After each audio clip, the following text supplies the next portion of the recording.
Tracking. Hello, fellow followers, and Remember welcome. when you were sticking a video and that's the first thing when somebody would yell, tracking.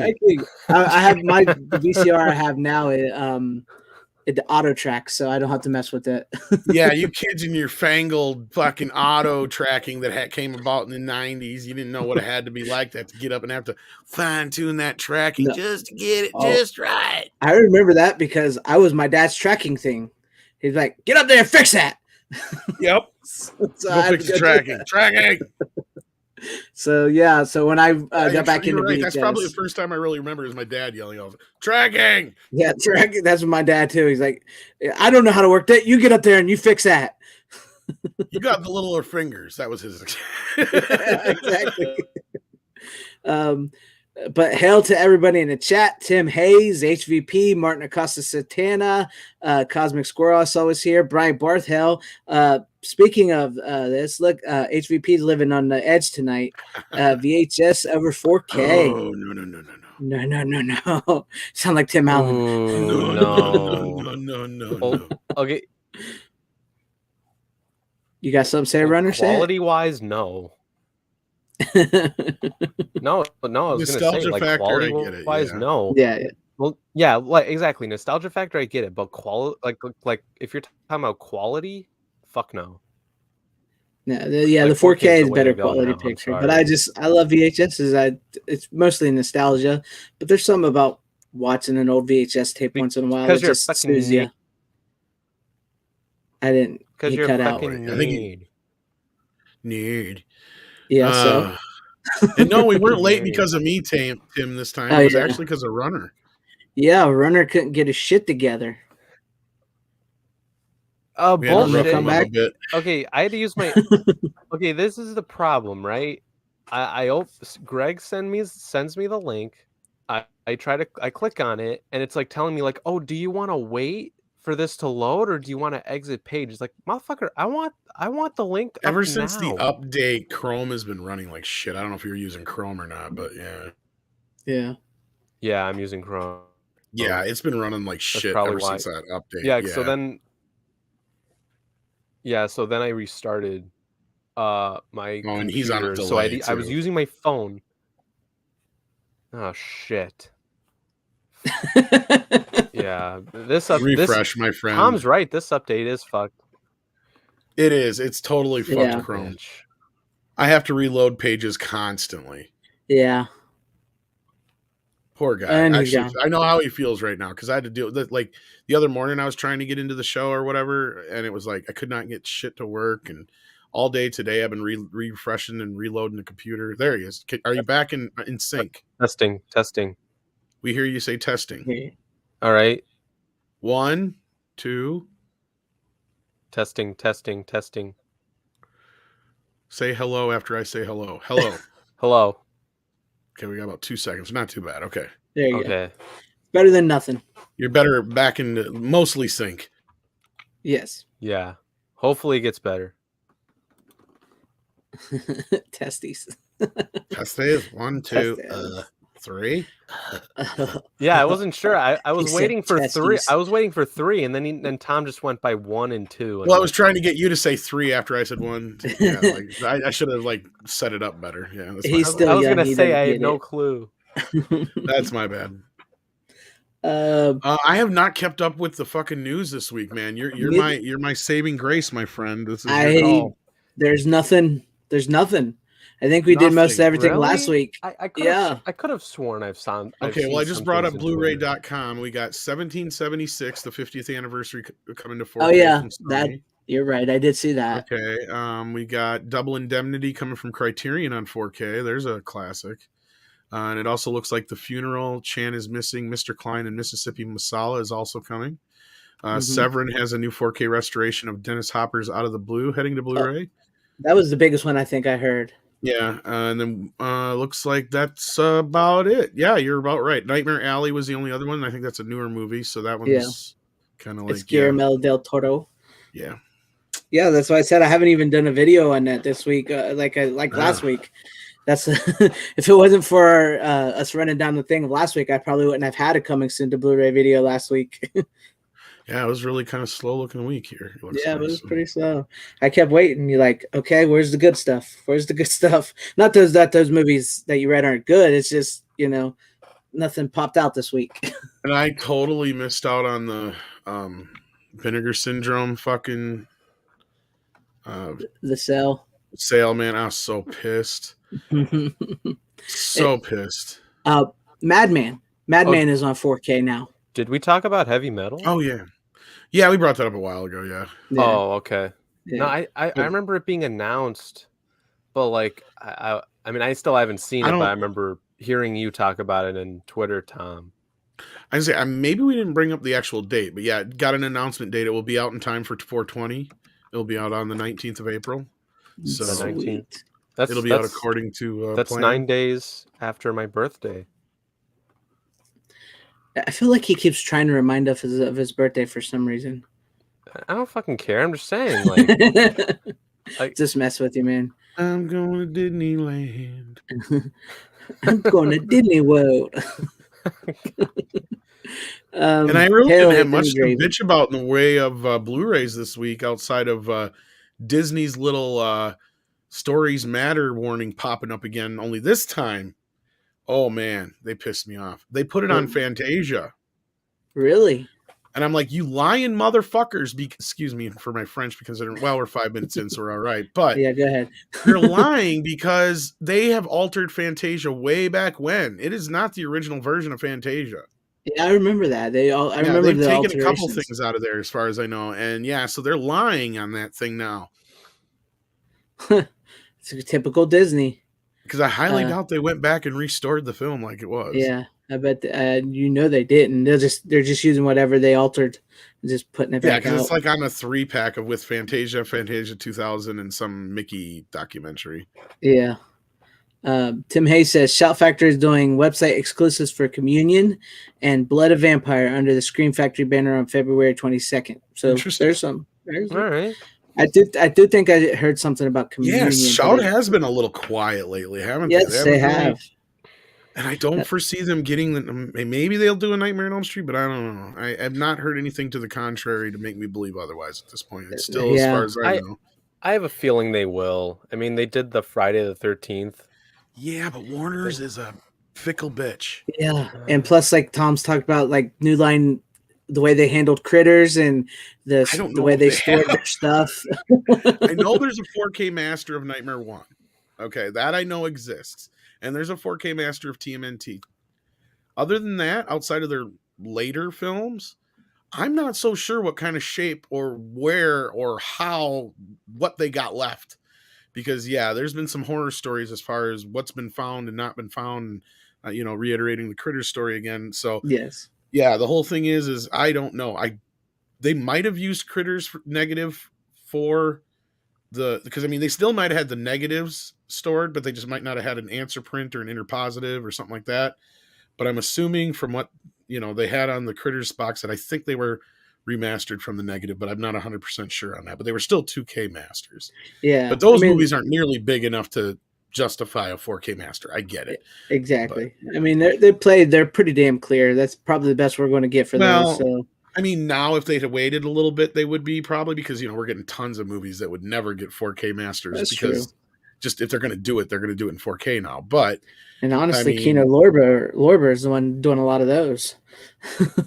But with HBO Max and stuff, that's the thing I keep hearing back, is that Warner's really keeping a lot of bigger stuff close to the chest, and that's one of New Line's bigger titles. So I highly doubt it, because I'd love to see like Shout Factory get to do like the Ninja Turtles or Arrow or something like all 3 of the Ninja Turtle movies or something. Like, they desperately need it. And again, I would buy that in a heartbeat. Yeah. That would be awesome. That would be amazing. But yeah, I haven't found any more leaked images or heard anything else about Nightmare on Elm Street, I'm pretty sure those are all faked, but that one came pretty close to being the most realistic I've seen, but I'm pretty sure it's fake. Let me put it to you this way. I heard about the Friday the 13th box set like 6 months before anybody was able to talk about it. I mean, I don't even remember if maybe I don't remember if I knew you yet at the time or not, but I told a few people way ahead of in advance, because I got way early info on that, and I just had to keep my mouth shut. because especially at that time, people would have figured out who I got the info from. But still, point being, like if there was something going on, I would have heard about it probably. Right. That's why I said like when I made my video about it, I was like, I haven't heard anything from Tom about this, so I don't think it's real. But yeah, maybe one day down the line, if Warner Brothers gets their act together, And and there's other movies that Warner has that are way more important to get 4K releases before that probably would anyway. yeah, so I Like The just settled. Exorcist and a few other things that are way overdue. True, and we'll probably be getting Exorcist now that Blumhouse. I kind of think so. It's due. Yeah, Next so, year would be the anniversary, I believe. So yeah, so they'll probably release that along with the new one and everything in the anniversary. even though they're two different companies, but yeah. Exactly, but what better way to capitalize? So, Yeah. right. But since there ain't much to cover in Yeah. new releases that way, Yeah, I started checking like on my socials, and yeah, there's nothing. yeah. And Alligator 4K, yes, I It is believe that just coming. came I out. don't remember the date. Yeah. I've seen a couple people have their copies already, so I was it's gonna released say in the some same places. thing. If that's the Yeah. case, then they probably ordered them through Shout because usually you're supposed to get them like 2 weeks before the street date. Yeah, and the Howling on 4K from Shout is out to Scream Shout, same thing. I think I pre-ordered that, but I didn't get it through the site. Uh, Maybe I didn't because I already had the import. I don't remember. Now, I know you missed out on the Vinegar Syndrome. I looked through the Vinegar Syndrome. I didn't really find nothing much There's there. a couple I've been wanting to get they had a few that got that they didn't have in stock that got restocked, but yeah. And then like I saw that the Madman was the 4K slasher they were talking about. yeah, and this time, like, I mean, a lot of them that I was going to get, full disclosure, would have been classic porn. So, like, that's where I'm at with Vinegar Syndrome. I've kind of gotten Peekaboo. most of their, and actually, that's funny that I mentioned it because I've hit the bottom of the barrel on some of these Vinegar Syndrome ones. We're going to talk about that tonight because one of the ones I watched tonight was horrible. Okay. We'll get to that. And I did pick up a few from Shout Factory's Valentine's Day sale. And nice. last I looked, Full Moon is still got their Blu-rays half off. So if you want any Full Moon titles, but I'm broke now until payday again. So I've been debating. There's a few on there on the Full Moon that I want to get, and it's like I keep going there, and I know by the time I finally go there and make up my mind, they're going to be back to normal price. Because there's a few I'm like, do I want to buy this now or do I want to wait a little bit? But we'll see. Since we're all here tonight, who wants to go first? Runner, Tom? Let's make Runner go first. All right, I can go first. What you got? I think we've all seen this movie. I have. I'm currently watching this movie in my my cinema appreciation class in school. It's a good movie. This movie desperately needs a 4K.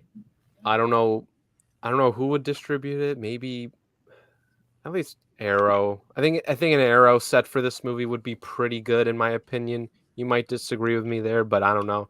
It's Memento. Oh yeah. It's the DVD one, but I got this for I wonder Christmas. how that was shot. I'm curious. I had to bring out my Memento one. I haven't upgraded to Blu-ray because of the box set I got of Memento. Yeah, this is just like the standard like DVD. Yeah. I know it's out on Blu-ray. I don't have it on Blu-ray. Yeah, I'm not sure how that was shot. Maybe they shot it from the beginning to the end and then just reversed it. I know that's not what you meant, but I was just yeah, I was wondering what that Tom was kind of funny though. Yeah. No, because okay, so the first time I saw this movie, really, it like really like confused me. Like, okay, what the fuck's going on? Until like I started watching it. Like, I think we watched like the first half of it in class. We're gonna finish it. Well, it's shot in 35 millimeter. Yeah, it could definitely use an upgrade, which I'm surprised it hasn't been upgraded. For some reason, I thought it was shot with a digital camera, but no, it's 35 millimeter. No, there's no way it was. Yeah, it's been so long since I've seen it. It might just been the way I was watching it. No, because when I watched it like recently, I'm just like, no, this looks like. I have not seen it since it came out, man. Yeah, I It's one of those movies. Once you see it, you kind of. I mean, I don't know about the rewatchability factor. I didn't really get that from it, but maybe you did. So no, it's not like the most rewatchable thing. I mean, I'm the only reason I'm watching it a second time is because of my class, and I have to like write a paper on it. But that's pretty much the only reason why. But I think I'd be interested to hear what you think of it a second time, Tom. yeah, maybe if they release it in 4K, which I think it's the only Nolan movie to not get the 4K treatment yet. Oh, well, no, that's Um, true. Insomnia needs it too. yeah, I was gonna say Insomnia. What is that? That's It? kind of cool. Yeah, this is Memento. Oh, that's fucking This cool. is Oh, that's Sony. I'm surprised if it's Sony that they haven't released it yet. yeah, this is What? it's So does Sony own Memento? That's what it looked like on the side there. It had Sony's logo on it. Hold on a second. Let me see. crap. Oh, you're right. It's Columbia and TriStar. Yep. Yeah, you're So right. yeah. I'm surprised they gotta remaster this thing on 4K. You'd think they would by now but because I'm it's sure it's know- on your Nolan. list. I know what is it? Following is only on Blu-ray and Criterion. That was his first movie. Okay, I've never seen that one. It's shot in black and white, the whole thing. Memento was his higher budget indie film right after that. I know Chris Gore's talked about Following at times. Cool. It's Yeah, was it wasn't Insomnia was his next one, right? That was his Um, first. That was the one after Memento, I believe. yeah. Yeah, and then it was Batman Begins, and then it was The Prestige. Yeah. Do I think Nolan is overrated? Do I think so? No. He's honestly one of my favorites, to be honest with you. I would say maybe. I mean, I get some of his movies can be controversial, especially his like latest stuff. His older stuff is fucking great. I think I really like Nolan. He's a great director. I liked Yes. him up to Batman The Dark Knight. I think after The Dark Knight is where Nolan kind of got to a certain level of power. Yeah, I agree. And so now I don't say that he's overrated. I think he's kind of no, I think his whole thing changed after Inception. Because after Inception he did Rises, and that was that Yeah. honestly to this day that is still my least favorite Nolan movie. I would say Tenet. I just think that was just too much. How do I say this? I was one of the few people that saw that fucking movie in the theater. Okay, Yeah. on IMAX. And here's the thing: it's really fucking cool when you watch it on IMAX. Like that movie was made and shot for IMAX. If you see it on a normal screen, you're probably gonna be fucking annoyed. But when I watched it a second time, because I do own Tenet on Blu-ray, but it is not as good when you rewatch it. I think Tenet is a prime example of when a director gets to a certain level and they let him do whatever he wants, and maybe it's not for the best. And if you know what I mean. But I love Christopher Nolan. Don't get me wrong. I really do. I didn't. Okay, so like, how do I say this? Like Memento is great. Like that's a really good movie. I like how it starts from like the sort of like towards the end, and then goes to the beginning. It starts from the end period. Yeah, I know. It goes right to the beginning. I know, and it makes you question and stuff. Like I love that stuff. And yes, there is on. I don't know about your DVD, but on my DVD, yes, there's this feature where you can play it from in reverse. But what is it? His first two Batman films are really fucking good. I think I would argue Batman Begins is a better Batman movie than The Dark Knight, but I think The Dark Knight is like a better movie, if that makes sense. I get you. Would you agree with that? I think Inception, in my opinion, either Inception or The Prestige is his masterpiece. I don't know. I think Either one of Inception those. might be. I mean, I really liked Inception, but I think in his mind, maybe that's his masterpiece. Wait, But who? Hail Dan Blackroyd. I mean, I know a And lot of people say The Dark Knight is, but it's like watch his other movies. and Dan Blackroyd says the grandeur of the visuals versus the weirdness of his sound choices is jarring. Yeah, I'll admit, like he does use. It's like he like especially in like He does try a little too hard to be auteur. Yes. yeah, like when you watch Tenet, it's like I'll be real with you, like yeah, you do need subtitles for that movie. And I started noticing it in Dunkirk, and I only saw Dunkirk once, and I wasn't a huge fan of it. I know some people like it. I didn't care for it. I I was glad. enjoyed it, but I haven't felt like going back to watch it again. Yeah. No, but like there are a few times where the sound the Christopher Nolan sound mix comes up, and he like amps it up to 10, the same sound mix of Dunkirk into Tenet. Like I noticed that. Hail Victor Fontaine, welcome. He says he wishes Nolan would have redone his soundtracks in Dolby Atmos. That'd have been good. Yeah. I gotta say, that's like I was saying. I think Nolan was a good, like, Yeah. with Memento and those movies that I'm he just did gonna first. say, like when it comes to And Tenet, he tried to keep that with his big budget movies. Like he's still like this independent type guy, but I don't think it. Yeah. I just don't think it worked. No, but Warner Brothers totally fucked him up when I think Tenet was coming out, because that was his most expensive movie, Yeah. I believe, and it had bombed hard. Like when I went to the theater, I saw it on IMAX, right? Right. And there were like 3 people there, including me. I was like, holy shit, the theaters are fucking done. That's what I thought.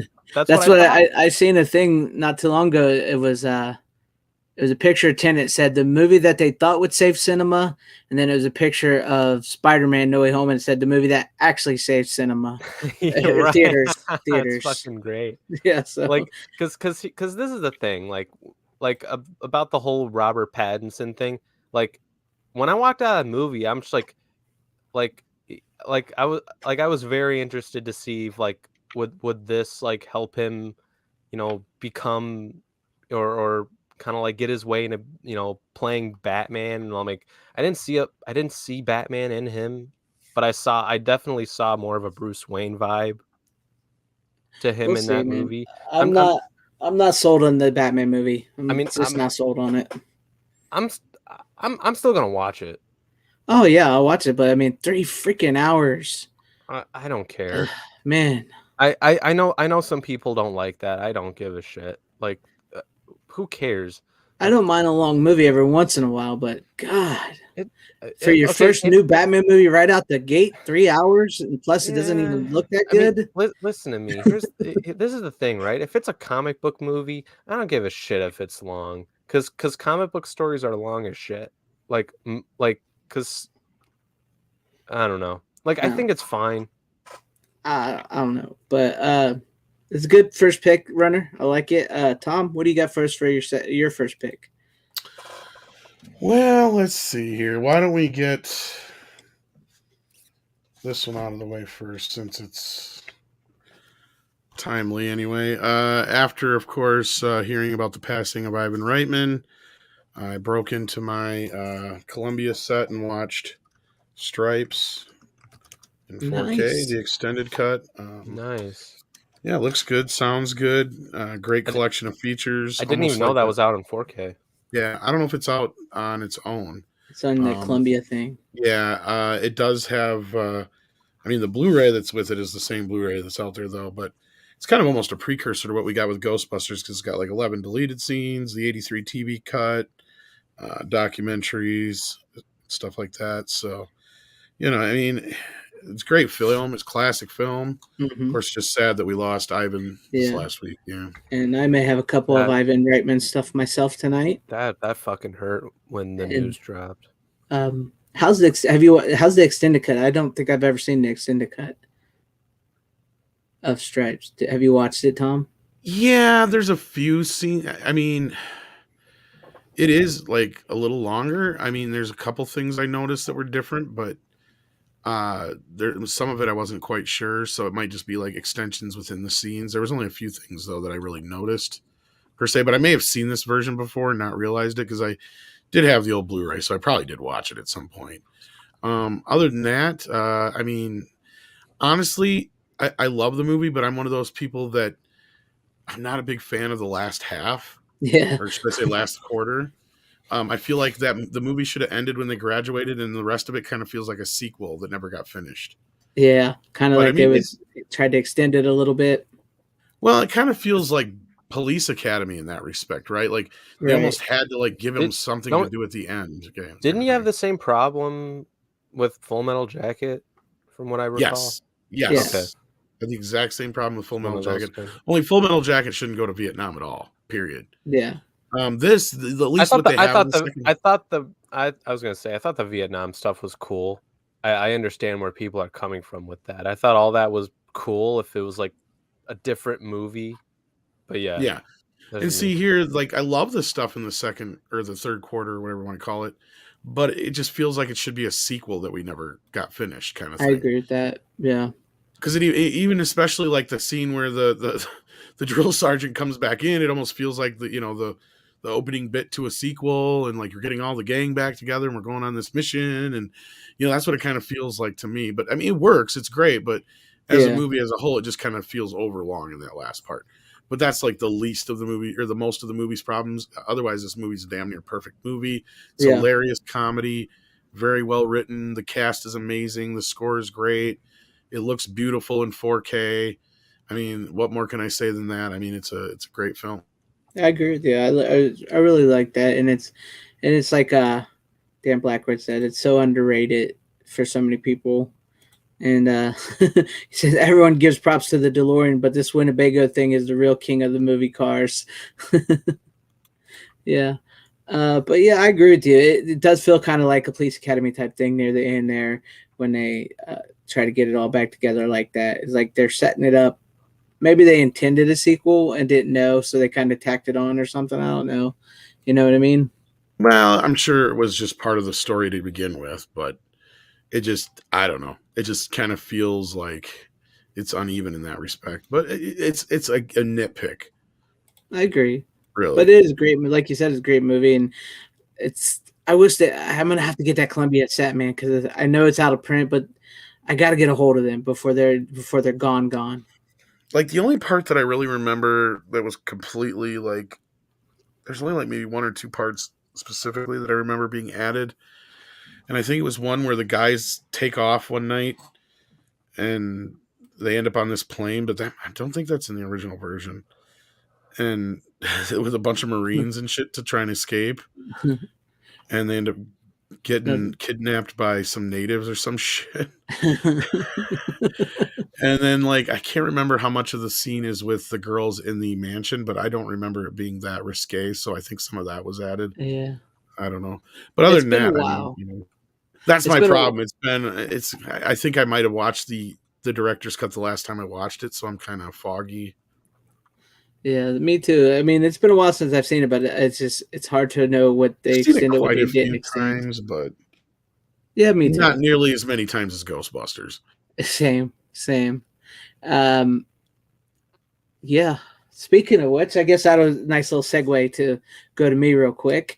Uh, since I write and everything, and I finally Ghostbusters Afterlife, Yes. So your and review, what'd you I think? What do finally you think? watched it. I really, really liked this movie. I enjoyed it thoroughly. It hit the right nostalgic buttons on me. Um, I dug that they, like the VHS stuff in it. You guys know that, and I like the way that they kind of made it feel like a small '80s town, even though it's not in the '80s. Yeah. That third act, I got to tell you, man, that hits differently now. Um, I've watched it twice now. Once I watched it by myself, then I watched it with my dad today, and I usually don't try to talk about personal stuff or put it out on anything. But my dad was in the hospital last week for 3 days because he has heart problems. Oh, I'm Damn. sorry. Yeah, well, it's all right. He's fine. But like after hearing Ivor Reitman pass away, and then watching it with him. That movie hit a little differently than I I expected.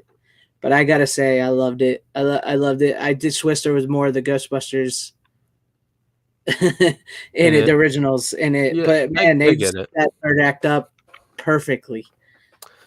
Yeah, I watched it with I had my mom watch it once I got my 4K, and yeah, she said she said it was good. Yeah, I remember trying to get her to see it in the actual theater, but she's like, "No, I don't care."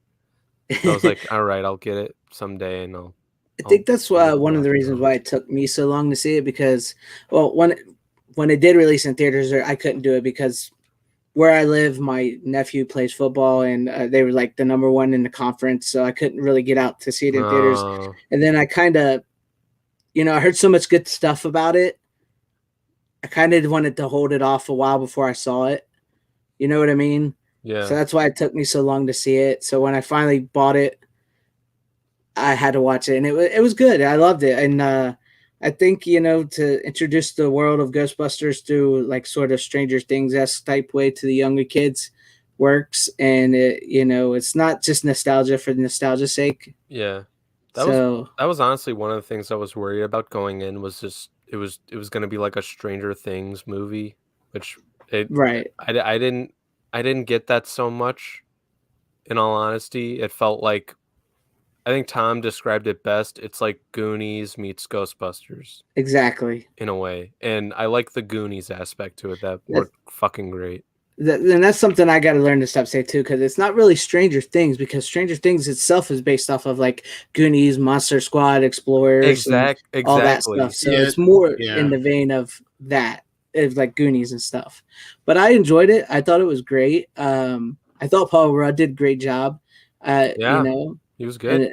And I love how they brought in Egon, and how he helped like with the guide her into getting the proton pack and all that. I mean, it was pretty good. I had a good fun time with the movie. Yeah, So yeah, it was decent. and then we're all going to have hot cocoa in the house.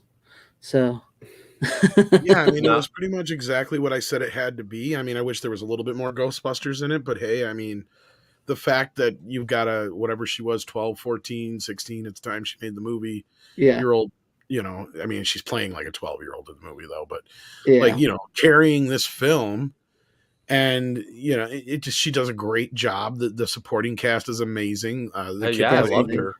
playing podcast is great. Her Oh yeah, brother, I Finn felt like Wolfhard's I all felt right. Dan Aykroyd in him by the end of the Oh movie. yes, Yes. very Dan Yeah, Aykroyd-esque. yeah, No, I mean, yeah, I mean, I felt like Phoebe's and podcast interaction. It was very Egon and Ray kind of yes. like, I felt that dynamic very well in but them. Finn Wolfhard's character kind of felt like the Peter Venkman Sort of, yeah, yeah, sort of, and I mean, Lucky's kind of like the Winston almost.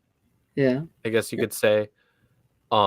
What did you think about the end credit scenes, especially the Oh last yeah, I one? really like that. I wonder what they're setting up for. I'm not gonna lie, I did kind of laugh because like you know how like in the credits, like in the very end of the mid credits, it has Sigourney Weaver's name. It's like what the fuck? She wasn't even in the movie, and then boom, and there she yeah, is. and then there she is. It's like yay, there she Yeah. is, And they kind and of play the whole little like apologize thing for him shocking those guys in the first movie. that was fucking I'm great. actually kind of surprised in a weird way, but yeah. Yeah, Yeah, me too. I was kind of surprised. I didn't think they'd do that, but I love little touches like that.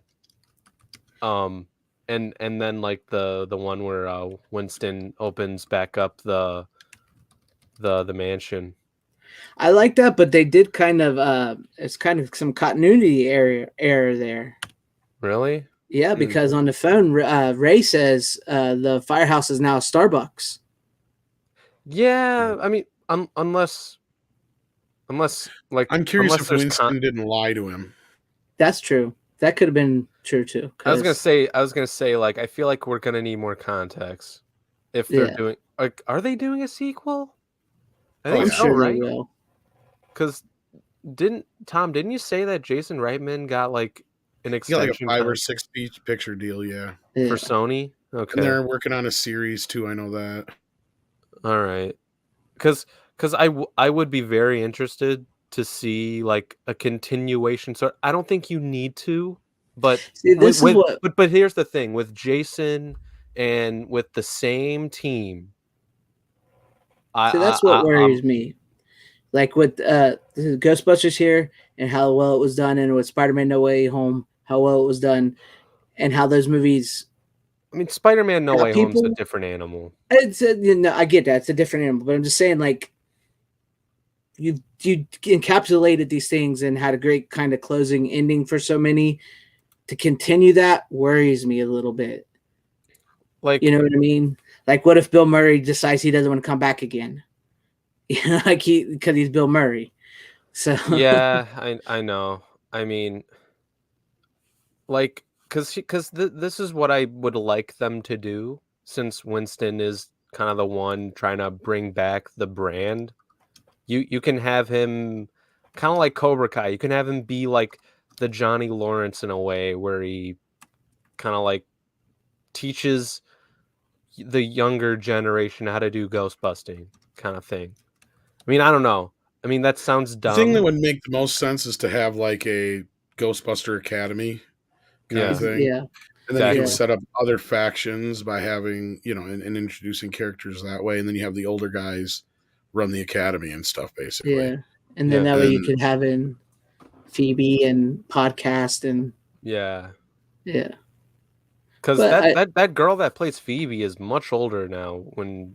If you've seen like a recent picture of well, her. that's the beauty is you can do yeah, a time jump now, and then you can also set up, like I said, you can have, introduce other characters because then you can have like Ghostbusters Detroit and Ghostbusters Chicago and right. Ghostbusters LA and all that kind of stuff, and then reopen the New York station, and that's where Phoebe and all the main characters kind of Yeah. go. But like you Wasn't have that like Yeah, an that like would the be academy ideal cool. at one set all time? that up, yeah. Huh? Wasn't that like the ideal at one time? What from Well, when Dan they had Aykroyd? the 2016 movie, they were gonna do an alternate, like, or another spin-off of it, or like another faction of Ghostbusters out there, but it was gonna be a bunch of guys, so it was gonna be like another franchise Mm. spun off. They could. That's what I'm saying. You could do that now. Like Chris Pratt and a few other people were attached to that project, but it never got off the Yeah, ground. Channing Tatum and Chris Pratt, I think it Yeah, was. and Channing Tatum was too. Yeah. Oh, But I'm glad they did this one, and I you're agree. right. That if it's done handled with the same team respect.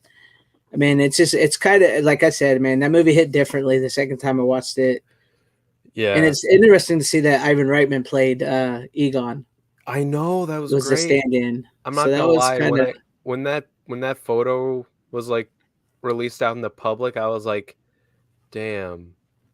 yeah. So, And but I mean it was I and thoroughly it was enjoyed the movie. yeah. I mean I'm listen, I'm glad Ivan was able to see his son bring back his legacy. I think that's the Yeah, beauty of it. And well, I think most people are saying like it's so weird that it had to be like now of all times that he has passed away. I know It's it's weird. It's crazy, it's weird as crazy hell. times, man. So that's why I said it's like Richard Donner and Ivan Reitman. If I ever had my childhood, man, it comes from them two guys. Superman, Ghostbusters, all that stuff, man. It's Goonies. Goonies, exactly. Goonies. Yeah. Goonies, and another movie I'm going to be bringing tonight that from Ivan Reitman. So yeah. But I enjoyed it. FanZcene recommends it. If you've not seen Ghostbusters Afterlife, check it out. It surprises you Yep. because Runner you hear recommends so it many. too. Yeah, you hear so many good things about a movie and stuff, and you're like, you kind of get a little nervous, and then this one didn't disappoint. So I had a pretty good feeling about this. Like moving forward, like the same goes to like the whole thing about Spider-Man No Way Home is like I thought the movie was gonna suck. Like I really me too. did. I actually did I that. I actually thought I was like Ghostbusters would be good, and the only no because Spider Man would suck. I know exactly, like the only reason I even saw it in the theaters because a bunch of my friends like asked me to go. It's like, hey, you want to go see the new Spider-Man movie? And I'm like, yeah, sure. So then and then like I think like as a few days before it was released, like I had a little more hope because I was listening to one of Chris Gore's like Twitter podcasts or whatever. And all those broadcast things that you see on the top Yeah. of your thing. Yeah, so I listened to one Space, of those, Twitter and space or they something. they were talking like a non-spoiler thing, and they said it was good, and I was like, all right, I trust you. So then I saw it opening night, and holy shit, Yeah. I got that surprised the ever living shit out of me. I mean, the first act I didn't really care for. I thought that was kind of cringe, um, but the I would say obviously the third act. I loved the third act. I don't That's think where I you got to need. stick it. I don't think I need to explain why. I just Yeah. if you've seen it, you know. Yeah. But Tom, what do you got for us for your second pick of the Oh, is it night? my turn? Yeah. Or no, it's Um, actually I was gonna I think say, it's it's mine. Runner's turn. Sorry, Tom. It's okay. Runner's turn, and then it's you. Yeah. What do you got, Um, Runner? yeah, this is a movie I watched I think a few weeks ago by now. Really good. I enjoyed it a lot. It's by a director we all know and love. Is Michael it Zack Jordan. Snyder again? Yes, it's a Zack Snyder Can't have movie. too many left. It's true. I'm kidding. It's a John Carpenter movie. Oh yeah, you finally watched the Little Elvis. money to hold the show. Yeah, he Yeah, recorded Kurt, his Get her song for ready his now, mama. go, like can't go. Kurt Russell fucking nailed it, dude. He does. He He does was nail it. great, and it's a What's shout select that, thing, but mama? it was cheap because I'm it was on that alright, because I bought mama. it on that John Carpenter birthday sale that shout had. Right. Because I know That's one Tom. I do have to get though. You actually Uh, had that before me. That's one I've been meaning to pick up for a while. yeah, like I think I bought it for like $10 or $12, something like that. Yeah. Because I know Tom has had that problem with Shout Select where like there isn't a whole lot of bonus features or whatever, and then they price you at like $25 or some shit. It's like, god damn. This is Yeah. actually one of the exceptions because I think it's got a DVD release, but I mean, I think it does. This only comes with one disc, and it's the Blu-ray. well, no, I mean prior to Yeah. Shout getting a hold of it. Yeah, and Um, there's not a whole lot of stuff in this. To well, be no, because honest it was with a TV movie to begin with. you. Yeah, true. I always forget that.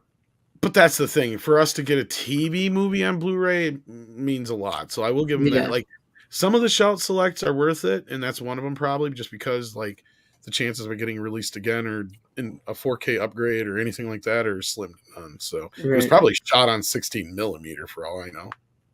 Yeah, it's true. A lot of TV stuff usually is. And a lot of those It was. early shout selects are better than the newer ones they're releasing. This is true because a lot of the earlier titles were ones that were at least stuff that wasn't necessarily out there already.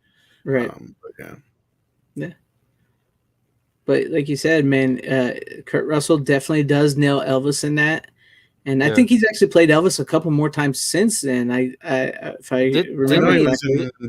was in the Graceland movie, but he Yeah, he played 3,000 Elvis Miles in of Grace. didn't- yeah. I heard he made some type of, maybe it was a radio cameo in Forrest Gump or something like that.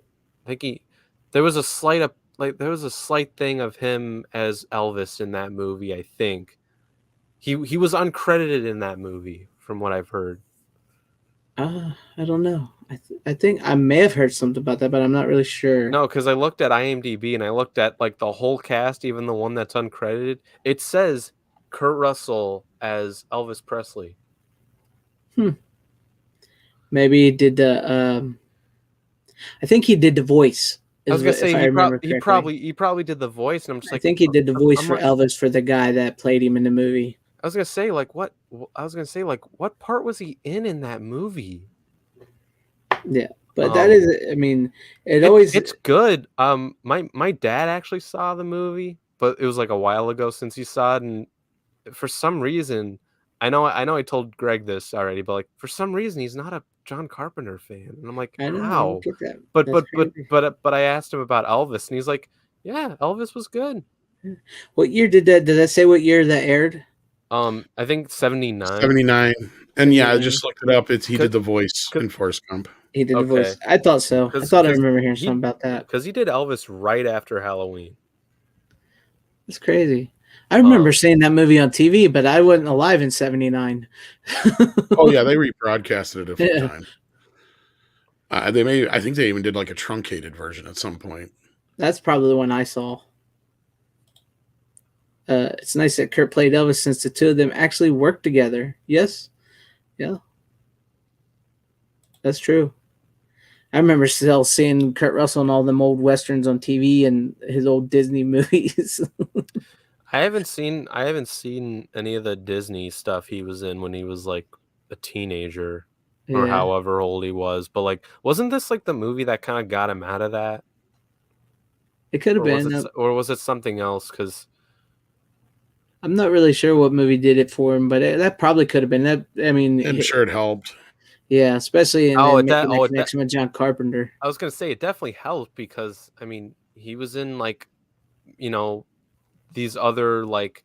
It was 2 years after that or whatever that he did Escape from New York. I was gonna say like Escape from New York and The Thing were like huge for him. I bet like at that time. Well, I mean, The Thing didn't. Well, I know great. Well, I know that. I know The Thing didn't do well in the box office. Sadly, that's a travesty. I'm trying to think of the first big real hit Kurt Russell had besides his Disney stuff.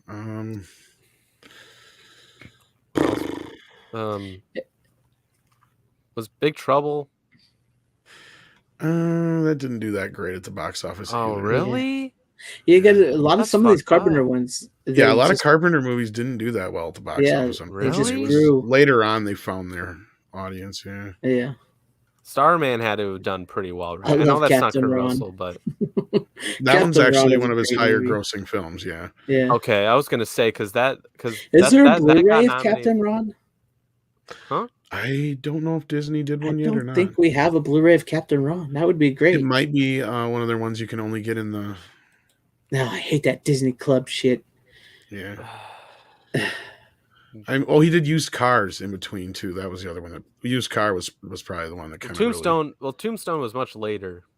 Because before that, he did all the Disney stuff and TV, and Elvis, and then it was Used Cars, Escape from New York. I know he did that movie with Robin Williams where they like Silkwood was pretty big for him too. Yeah. I remember that one. Overboard was a big. Overboard was another big one for him. I know this. I know this wasn't a big movie for him, but I thought it was pretty. Fun. Was Tango and Cash? That was that was a all of that movie. Yeah. I like that movie too. I mean, come on, Sylvester Stallone and Kurt Russell in a buddy cop like kind of movie. It's like what else? Like why would you not want that? It's like, funny and cheesy. I know it's funny, cheesy, but it's the perfect fucking like it's that's Terry Hatcher in it. Like I had a thing for Terry Hatcher, so no, but like that's the perfect fucking like duo for a movie is Russell and Stallone. Clint Howard with the Slinky and Tango and Cash is great. Yeah. Yeah. All right. Well, all right, you go tell them what do you got. The only new movie I got this week is a classic, and that's Billy Wilder's "Some Like It Hot" on Kino 4K. Nice. I'd never actually seen this movie before. Jack really? Lemmon and I Marilyn have Monroe, Tony Curtis. Yeah, and I enjoyed it. I mean, I've seen scenes and stuff from it. I knew what it was about, but I mean, it's just one of those movies that I never actually sat down and watched until recently, and I enjoyed it. I thought it was pretty good. Yeah, I like it. It's good. And that's got Marilyn Monroe, right? Yeah, it does. Right, yeah. Yeah, and you can definitely see why she was gonna be a big star. Definitely, yeah. Mm-hmm. Yeah. Surprisingly enough, I saw this around my senior year of high school. Because I took that was my first film class I took, and that was like the second movie we watched. And yeah, I enjoyed it. It was good. A lot of times when you see those older ones like that, you don't realize it, and then you kind of get into them and you realize they're pretty darn good. They're pretty funny and stuff. Yeah, it's like, I mean, it's humor at the time. So like I can't say I laughed a whole lot, but it's very well done. I See, I think. don't mind old Yeah. movies, man. I can Well, lose no, myself in old actually, movies. I mean, considering the time it was made, it has a lot of modern sentimentalities to it that we've seen a lot of in the '90s comedies. Yeah, Yeah. and they And dress like women and everything, right? yeah, and I mean, you Yeah. got, I get it. and I mean, Marilyn Monroe is just great as the ditzy blonde playing the character, but you can tell she's obviously smarter than she lets on. Mm-hmm. And Tony Curtis is kind of great in with his accent when he's playing the rich guy and all that stuff. And Jack Lemmon's great as Jack Lemmon in a I like dress. that. Yeah, I mean, because that's really, he's just doing Jack Lemmon, yeah. his typical thing. And I love Jack Lemmon and his typical Jack Lemmon scenes where he sits there and does the whole, Oscar thing where Felix thing, and where he's going through the whole like motion of thinking through all this shit, and then he always ends up talking himself out of whatever it was he was trying to talk himself into in the first place. Like, nobody does that better than Jack Lemmon, right? Like, Yeah, I agree with that. so, like, there's a lot of that great stuff, and I mean, there's some bits in here that are just kind of like, oh, come on. But I mean, it's one of those movies where you get it, you let it slide because of the time, and Yeah, like them not wanting, just going to the cops to begin with and shit like that. But like, it's just little things, and then the situation they get themselves in at the end gets a little overboard. But the way it ends up, it's still pretty funny, and not only that, it's a little ahead of its time with the whole reaction that the one rich guy gives to Jack Lemmon when he's like, "I'm a guy." He's like, "Well, nobody's perfect." it's true. That's true. I remember that. He's still accepting of it. He's like, "I don't give a fuck. We're getting married." I don't think Jerry Lewis would have been a good role in that for Jack. Jack No, Lemmon. he would have Yeah, overpowered it. yeah, he would have. It means it probably would have been like Dean or something like that in the other part. So, Yeah, and Tony Curtis, I have not seen him in a lot of movies, but I can tell why he was such a famous actor now. I mean, like, yeah. again, he's not somebody I've had a chance to see in much more than this, and in like 10 Commandments, I think was the other movie I've seen him in, maybe offhand, and maybe a Western. So, like, but no, like this movie, he really gets to show some of his range. So, yeah, it's kind of cool. Yeah, it's a good. And I is that enjoyed 4K? Yeah, it looks pretty good. Let me see here. I think, is it from the negative? It doesn't say on here. It's an MGM title, so it's hard to say. Usually they say if it's from the negative. I don't see on here if it's from the negative or not. I'd have to look it up. But We know no, how it MGM looked is. pretty good. Yeah, it looked pretty good for a 1959 black and white comedy. Yeah. I mean, I always enjoyed it. I mean, from what I remember, it's like I said, it's been a while for that one too. But I remember liked it. Sound update. They did a 5.1 mix, and I bopped a few times between the 5.1 mix and the mono mix, and it does a pretty good job. Sometimes when they try to do a 5.1 mix from some of these classic films, it just, you kind of lose some of the oomph to it, or something just kind of doesn't translate well, or the hiss gets kind of overpowering in the rest of the soundtrack. But no, they did a good job on this one. So, I mean, it's a classic. It's worth, I think I got it on sale, pretty decent price. It's brand new. I think I got it for like 20 some bucks. Oh, that's not bad. Like 21 or 22. I'm going to have to get that and Singing in the Rain. I'm going to have to flesh out my classics. I grabbed that one yet. I just watched Singing in the Rain not too long ago. Did you like it? I'm not a big musical guy. It's true. I mean, surprisingly, I liked it.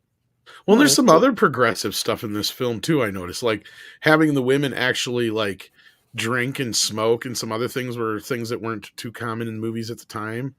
That's what I said. Like sometimes when in the Rain in 4K, I think so. I think Kino did that one too, didn't they? Yeah, they did. Yeah, it's like my brother coming out soon. I don't know, or maybe Paramount is doing that. I don't know who's doing that one. It's like my younger brother who doesn't really watch a whole lot of older stuff. He was like, I can't remember. Spartacus, that's what I'm thinking of. Bryant Barth. Yeah, he was in Spartacus. Not 10 Commandments, Spartacus. I knew what I meant. But yeah, sorry. Yeah, but like my younger brother, he's my baby brother. He doesn't really watch a whole lot of old stuff. He likes to keep it at least past the 90s. And like he got into watching some older movies one day, and he was like, they got away with a lot of that stuff that I don't think they could have, that I didn't remember them getting away with back in the day.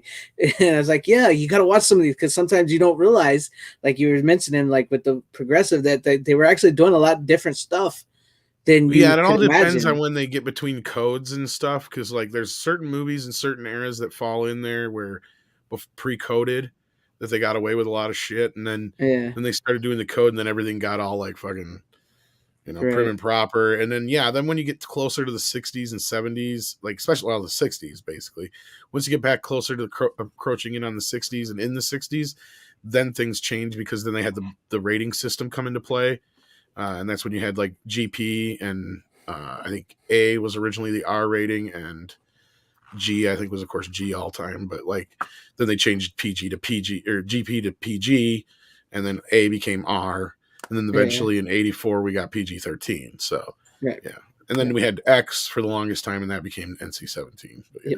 Yep. And Hell, the Jack of all casuals, welcome. He says, hey, and sorry I'm late. YouTube being YouTube. Yeah, make sure you guys got them reminders set on too. So you know how YouTube is. But if you're ever curious about the ratings of films, I suggest checking out This Film Is Not Yet Rated. I believe you can still see it on YouTube, actually. So oh yeah, I'll check that. It's a great movie about how the rating system works. It's like, it's an older documentary now, but it still holds true for the most part about what it's about. So yeah, I'm thinking. I remember watching that. I was probably about 10 years old, and what's that movie? It's with Mel Gibson and Anthony Hopkins. They're like on the sea. It's based on a true The Bounty. Yeah, and like I remember seeing a bunch of chicks walking around topless, and I'm like, it's only rated PG. I was like, what the heck? And I'm like 10 years old watching these chicks walk around with their boobs hanging out. Yeah, as long as it wasn't in a sexual connotation, you could get away with it in PG. Yeah, so like, yeah, I totally get what you're saying. I'm gonna have to watch that documentary. What's up, 4K Cinema? Welcome. I know. I think I was in like middle school at the time, and it was like the first time I saw Jim Cameron's Titanic, which is okay. I'll be honest with you, but like, no, that was the first like time I've ever seen like a nude scene like in a movie, and it was weird because my mom was there with my sister, and she was just like, oh, like pretend you didn't see that, and I'm like, I still looked. When I hear, I always do forget how young you are, man. When you're like, my first time seeing boobs was on the Titanic movie. I'm like, I seen boobs in like movies before way back in the day. Well, I know like, that, but that's because at the time I was allowed to see like a certain like amount. Like I wasn't allowed to watch like, I wasn't allowed to watch those kinds of movies yet. Well, I wasn't either, but I would stay up late and watch shit all the time when my parents went to bed. Well, I start to like sneak that. I mean, later on, I started like sneaking that all in. Yeah, but Tom. Yeah, Red Dawn was the first PG-13 movie to be released, but The Flamingo Kid was the first movie to actually get the rating itself. But it ended up getting released like a month or two after the other one. So yeah. Do you miss the X rating? No, we still got NC-17. I miss the fact that when it was the X rating, it seemed like it was used more often, and we got more adult fare. Ever since the Switch came in, or like kind of like in the 80s into the 90s, it became more taboo. And the problem with X was it became too synonymous with XXX, and X was never an official rating, I guess. So that was the other problem they had. Or XXX wasn't official. One of the deals was to where they ended up deciding to change it to NC-17, which to me just still kind of defeated the purpose, because theaters still wouldn't allow the movies to play in them, which was ridiculous. But you have parents groups and other stupid bullshit that get in the way of these things. And it's like, no, if you actually let the theaters do their jobs or whatever, then you keep kids out of these fucking movies. In most cases, most people will police these themselves, right? Like most responsible adults will be in a movie and be like, those teenagers are obviously too young to be in this movie, and go tell, somebody and have them ushered out. I mean, I don't think it would be that big of a problem, but you would just have certain situations where it's been so taboo that they need to untaboo it somehow, in some way. The rating system needs an overhaul, period. It does. It truly does. And it hasn't worked since the 80s. So since PG-13 has been enlisted, it was great for the first 5, 6, 7 years, and then it just went to shit. Right. And it's Rogue says, like, how did they get away with nudity in Sheena? Like I was gonna say, like, the PG-13 rating system is like it really depends. I think I was gonna say it really fucking depends, because like sometimes like you do need it, and then there are other times where, like, for example, like some movies can be rated R, but then they just make it PG-13. It's like dumb as shit. Yeah, there's like certain movies can get away with like clearly rated R stuff in PG-13 movies. Then other movies get shit for having PG-13 when it's clearly not even close to that.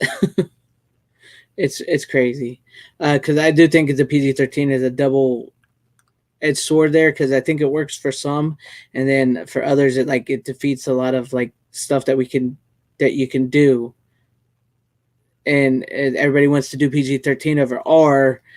It's like Tom says, it needs an overhauling all around. But there's just been too many problems with it. Exactly. And yeah, so it's not too hard to really regulate, but the problem is there's two sets of rules for the studio pictures and for the independent pictures. Right. On top of the sliding scale of what's considered okay and what isn't. Right.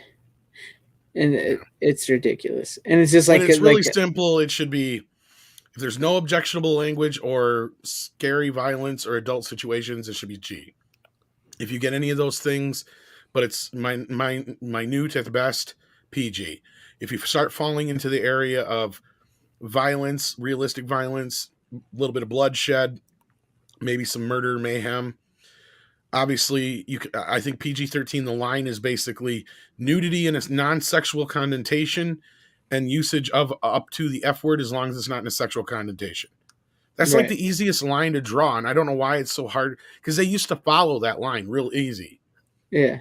I have a question, because I've noticed this like along the way, like with like in terms of like rated G movies. Like, have you seen any rated G movies recently, like playing any theaters? I feel like they just make everything PG. Very rarely, but that's kind of the whole stigma of it, because you'll get a lot of mid-range kids who will refuse to see G-rated movies because they're for babies. Yeah, exactly. So it's cool to do. Yeah, because I feel like the most recent movie to ever get a rated G rating of recent was Toy Story 4. I was gonna say most of the Pixar ones do, and most of the Disney ones do, but most of the Pixar ones recently are PG. Have they been? Really? Yeah, I mean, look. I think so. Most of them. I I know some of the Disney ones had been straddling the line a little bit, but yeah. I'd like to see that. Go and watch the NC-17 rated Showgirls, and then film real snap 20 minutes into the film and cause you didn't miss nothing. You didn't miss. You were better off. But it was nice to see Jesse Spano naked. That's all I'm saying. There's not even that much. I still need to watch that movie. They're really not, but it was just nice to see. It was nice to see somebody like that you grew up watching. Like, But yeah, I agree. I mean, it's like even like Scream was going to get an X rating, an NC-17 rating for the blood and realisticness of it. Yeah. So that's a little bit crazy. Which and none of it makes sense, because you can show certain things in a PG-13 movie that would never get away with in an R-rated movie years ago, but then there's things they won't let fly in a PG-13 movie anymore that, would get an R rating now that would get a PG rating back in the, like, there's no consistency. That's the bigger problem. Right. And then, like I said, there's two separate sets of rules. So like if you're an independent, they'll give you a rating and they'll be like, you have to fix it if you want a different rating and resubmit it. And then they'll be like, well, what needs to be fixed? Well, we can't tell you. We're not artists, or we don't regulate the art.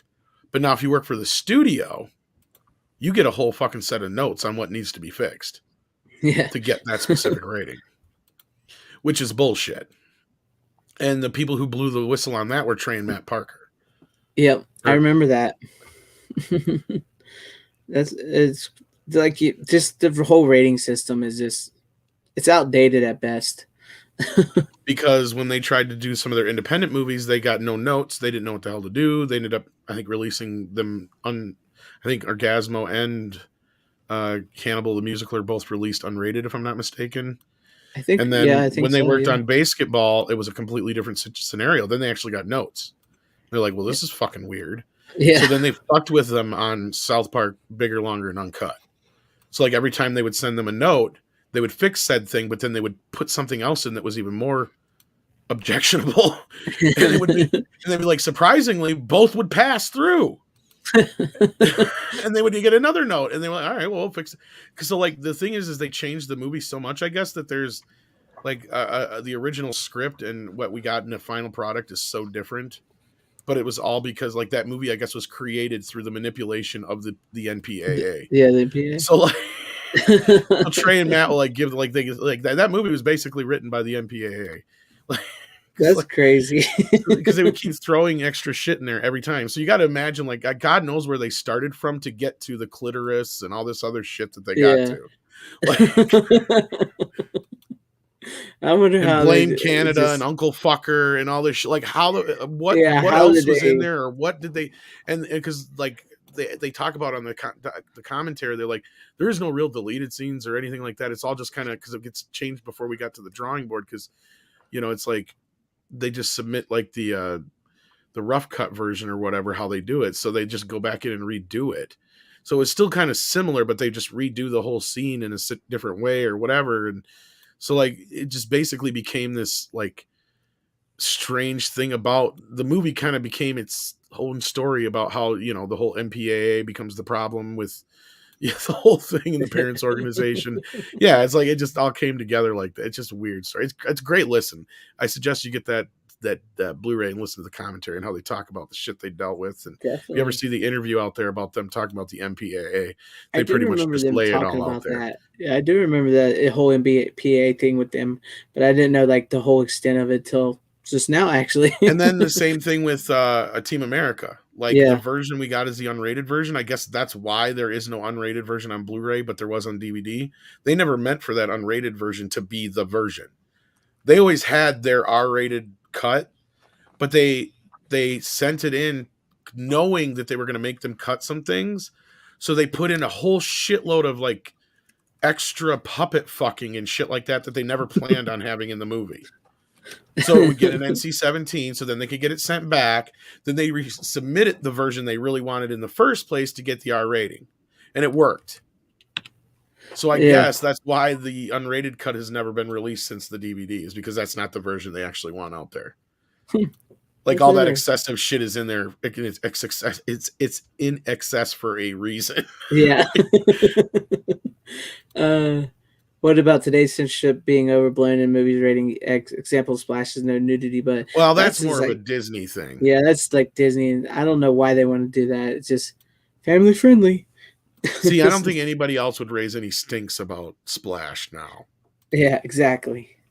But I guess I'll move on to my pick. It's a VHS tonight. I know VHS, but it's Meatballs with Bill Murray, directed by Ivan Reitman. And I love this movie. I had to bring it. I know I have it on Blu-ray and everything, but I just felt like bringing the VHS tonight. It looks like a later release.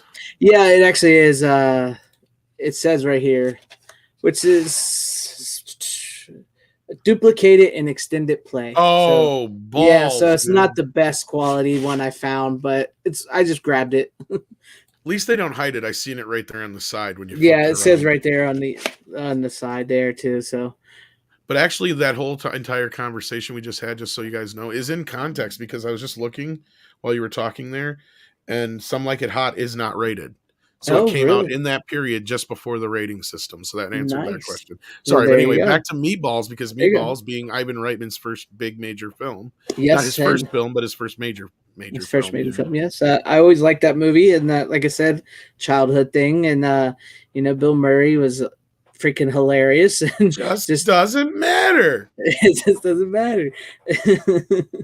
And I just like the whole summer. I like summer camp type vibe movies, so it was pretty cool to just see that. So and they do. Speaking of which, that's PG. This is rated PG-13. A lot of people, because of the later Meatballs movies, tend to think it's like a sex comedy, but it's not in the least at all.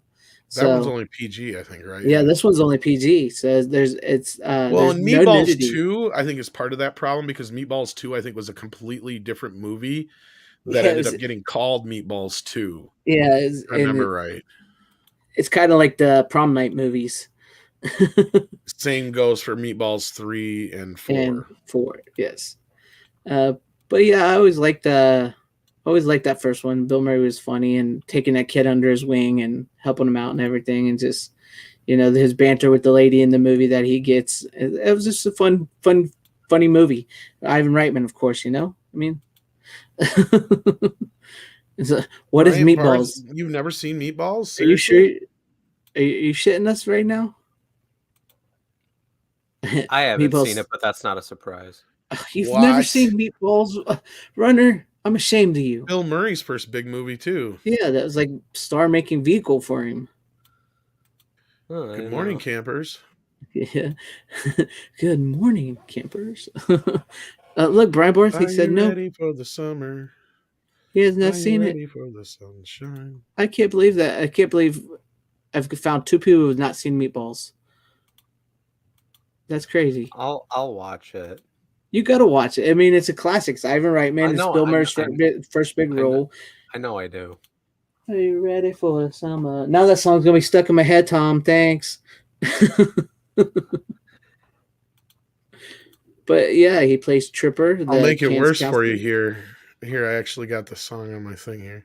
And there's a little bit in the song that's kind of funny. Hopefully, you'll probably get a claim for this. If you don't want to play it, I understand. So I don't mind.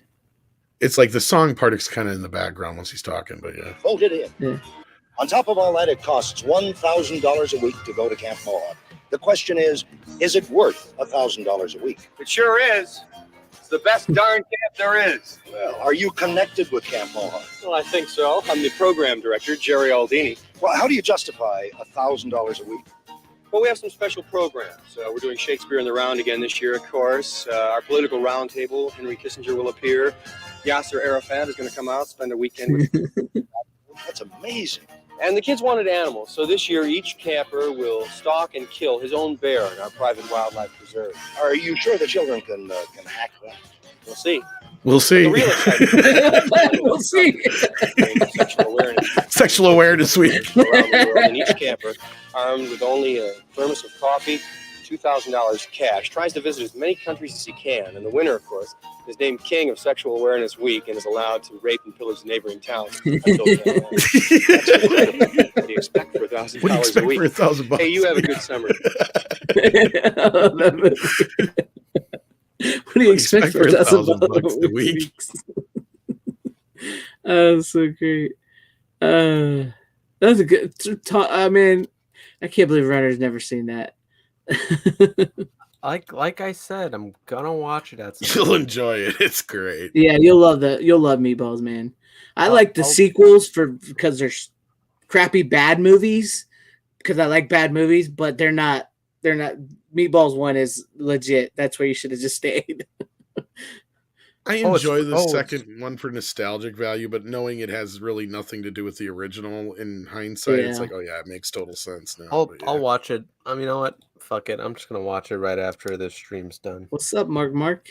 I got my on like HBO Max or some of the streaming channels. It says it's free on IMDb TV, but there you go. That means I'm gonna have to watch ads.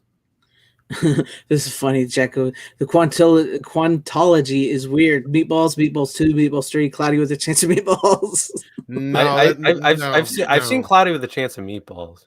Not a long ass time. I see the confusion, Jack of all casuals, but no. Look, Stanley, just watch Kindergarten Cop. But you're better off doing that, Jack, instead of watching Meatballs 4. I like Meatballs 4 because I like what's his name. It's Corey Haim and Corey Feldman, but I like Corey Feldman. It's just Corey Feldman. Or is it just Corey Feldman? What's the one I'm thinking? Oh, it's that National Lampoon's one he did with Haim. Never mind. Yeah, where they go to Last Resort. Yeah, the resort one. Oh man, that movie's bad. Yeah, that's bad. Yeah, I'm trying to remember. Maybe Meatballs 4 wasn't totally bad. The Meatballs 4 is where they the tournament where they ski on the water. Okay, yeah, I kind of vaguely remember it. It keeps in line with being a sex comedy. Like I'd have to look at the box office, but I think the third one might have done pretty well just because of the timing of how they brought it out in the midst of the sex comedies and Yeah. just banking on the name and shit. But It I was- do remember my parents watching that or putting it on when it came out, and my mom was like really kind of like like all that kind of shit with the Yeah. tits and stuff, because the first two Oh, movies I'm no. pretty sure are only PG. Yeah, the first Is one's the a PG. second one PG? I remember. don't think there's any nudity. It's basically E.T. ripoff. Yeah, I was gonna say, because it's just a movie about kids in summer camp. And then they just happen to call it Meatballs 2. Yeah. Yeah, and I think Or the they- most. and they- Go ahead. Wait, maybe that one was meant to be. I'm trying to remember now, and maybe it's just the third one, because they end up calling the alien meatball, so I can't remember now. Yeah, it's. I think the most of like to do with the Meatballs too is like that one chick is a virgin and she wants to. I have not seen Meatballs 2 in so many years. Me neither, but I remember the chick being a virgin and the guy that's a boxer, because it ends with a boxing match like Rocky, and it's weird. That's what I remember. I think that's like most sexual they get. So, was Pee Wee Herman the bus driver? I think so. I think he was the bus driver in part 2, maybe. But I remember Patrick Dempsey and Shannon Tweed was in the third one. Yeah, and then Paul Corey Rubens Feldman. is in it. Yeah, so doesn't say anything here on Wikipedia. So maybe the second one was actually a sequel. Maybe it's the third one I'm thinking of that was not, and then they just called it that. And I know the fourth one wasn't really a Meatballs movie. They just called it that. yeah. The But one with like Corey Feldman, I think. Yeah. The first one is such a great who killed their own bear. Okay, right here. The film was never intended to be a sequel to Meatballs. The screenplay was originally called Call Me Meathead. Then, under the working title Summertime, when the studio picked it up, they changed the name to Meatballs Part 2, much to the surprise of director Ken Wiederhorn. So, yeah.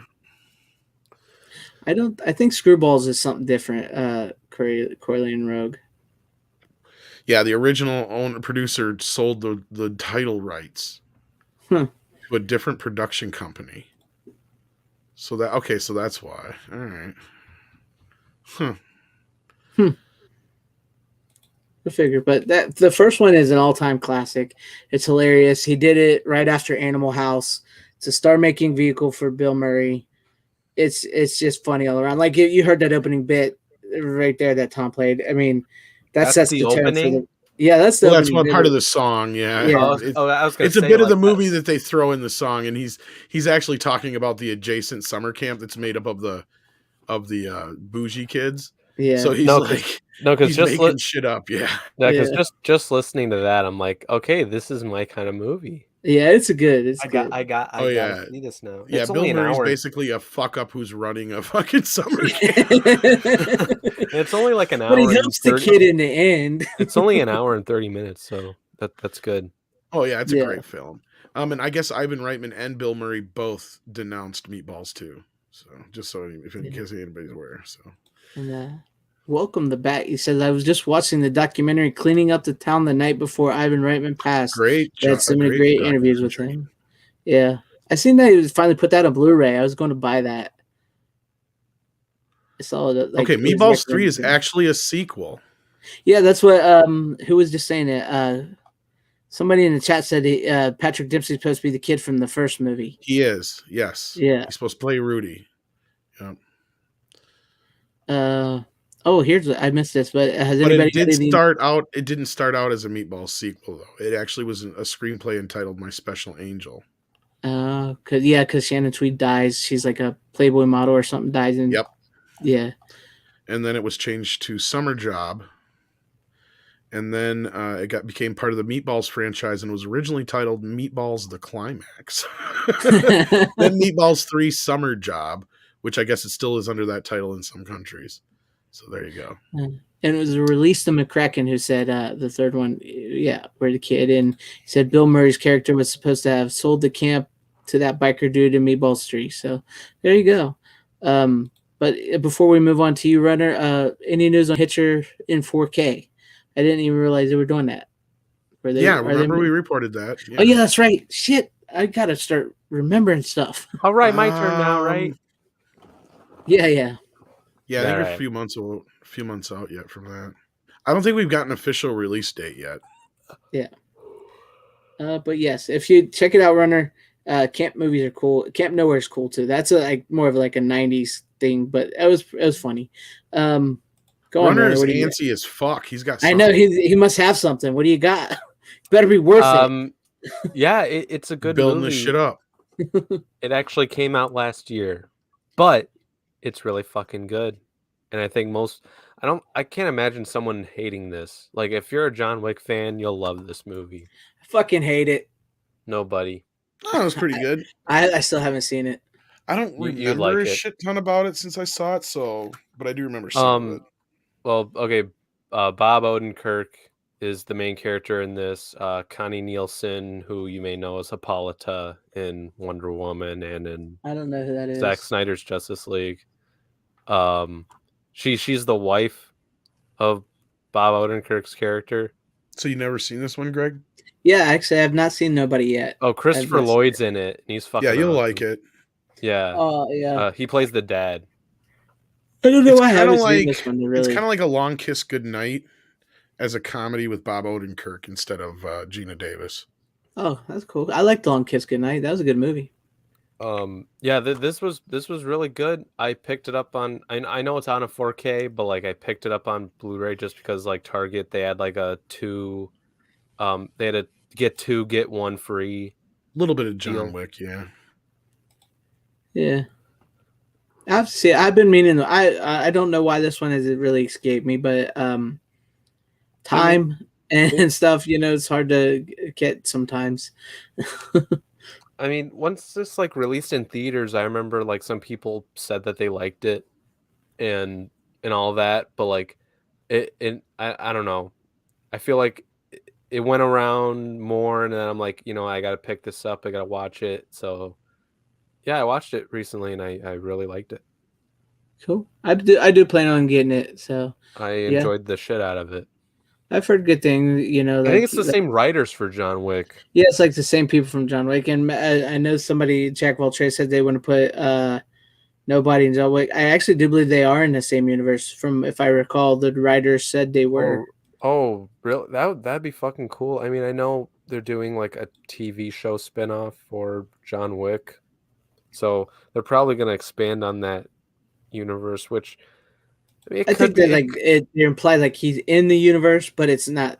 I don't know if they'll ever actually connect the two. You know what I mean? Yeah, I think it's two different companies, ain't it? Yeah, it's like two different companies or something. But they can say like, same universe, but they'll never shall the twain meet. This is Universal. John Wick is Lionsgate. Yeah. Yep. Yeah. But yeah, I've heard Christopher Lloyd was pretty damn cool in that. So Yeah, he's the best gonna, part. Yeah, he's great. I'm gonna have to pick that up. It's just one of those movies where it's like I've been meaning to get it, but then I keep seeing like, okay, here's the thing with me is like here's the thing. I think I keep finding these old movies, like cult movies, and I keep buying them, which I know I should stop and get some of the other stuff I've been meaning to pick up, but I keep seeing like something like Tourist Trap, and I'm like, I got to get Tourist Trap. Honestly, you know what? You're doing the better way because the chances are those boutique titles are going to go out of print long before nobody will. Exactly. You'll be able to get Nobody on 4K this Black Friday before Christmas for probably less than $10. Exactly. Yeah, exactly. But that's like it's not that I don't want to see it because I really do want to see it, and I've been meaning to see it, and I've heard really good things about it. But like I said, it's just like it should be on a streaming service sooner or later, I'd imagine, like Netflix or something like that. Probably, yeah. It might be on Peacock. That reminds me, I should cancel my Peacock. I got rid of Peacock since I watched Halloween. I haven't watched anything since Halloween, and I still have the damn thing. I got it for Halloween. I watched Halloween like 3 times because I had to watch it with like 3 different people. I was thinking of getting rid of it, but I only pay like $3.99 a month for it, so I'm just like, Yeah. And then maybe I'll watch Saturday Night Live. Maybe. Yeah. Maybe. And it's just like we was talking about earlier. I just signed up for Screenbox just to watch Freddy Nightmares. Oh, don't even get me started on that. Because we were bitching I about saw that your before tweet the on show. that. Yeah. So nobody's responded yet. I'm pissed. So and that sucks, man, that you haven't been able to watch it. I'll find it my own way. But that's a good pick, Runner. It really is because it is something I know I would like, and because I love Christopher Lloyd.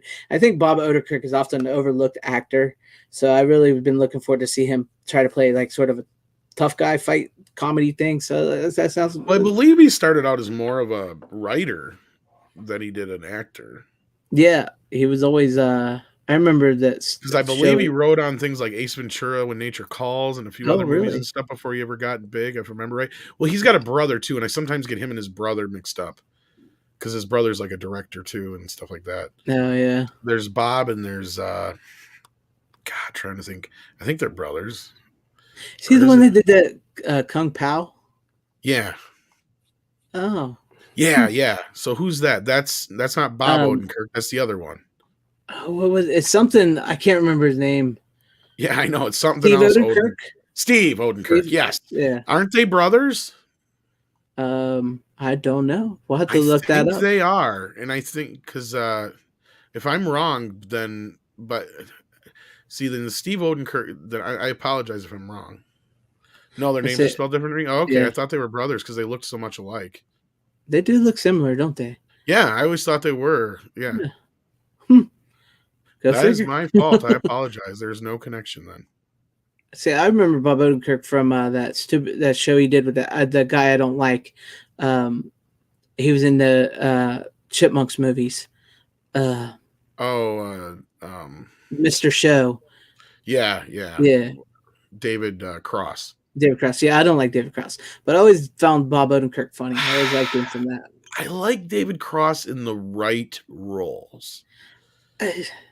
I liked him in like Men in Black and like in certain things, but then in other things he's just like the Chipmunks. He just rubbed me the wrong way. But that whole movie kind of rubbed me the wrong way. Don't get me started on that because I'm actually kind of a lifelong Chipmunks fan, and people don't really realize that. So like, I'm sitting here watching this movie. I'm like, that's not right. That ain't right. That ain't right. Hold up. That's not how the girls come in. Like this is all wrong. The girls don't live with them. What the fuck? Exactly. They live with the woman. That's what I was thinking, but it's like I never really cared for David Cross, and I agree. I think some of when I started hating him the most was the Chipmunks movies. But I always liked Bob Odenkirk, and Bob might have. I think you're right, Stan. Maybe that's what I was thinking. Is Bob wrote on SNL? Yeah, there you go.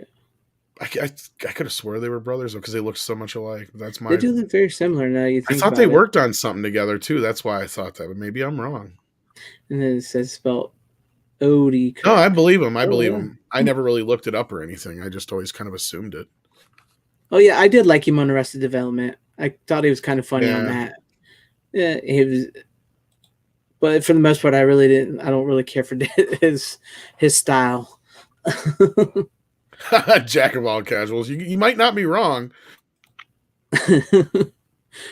Maybe some father. Yeah, never know. Considering the other side of it is a lot of them are gay that we don't know that. So the pool is probably pretty slim pickings. What are you talking about, Rock Hudson? You're crazy. Yeah, there's no way he's gay. No way. He's as gay as the dad on the Brady Bunch. No way. Oh man. Next thing you're going to tell me Liberace was gay.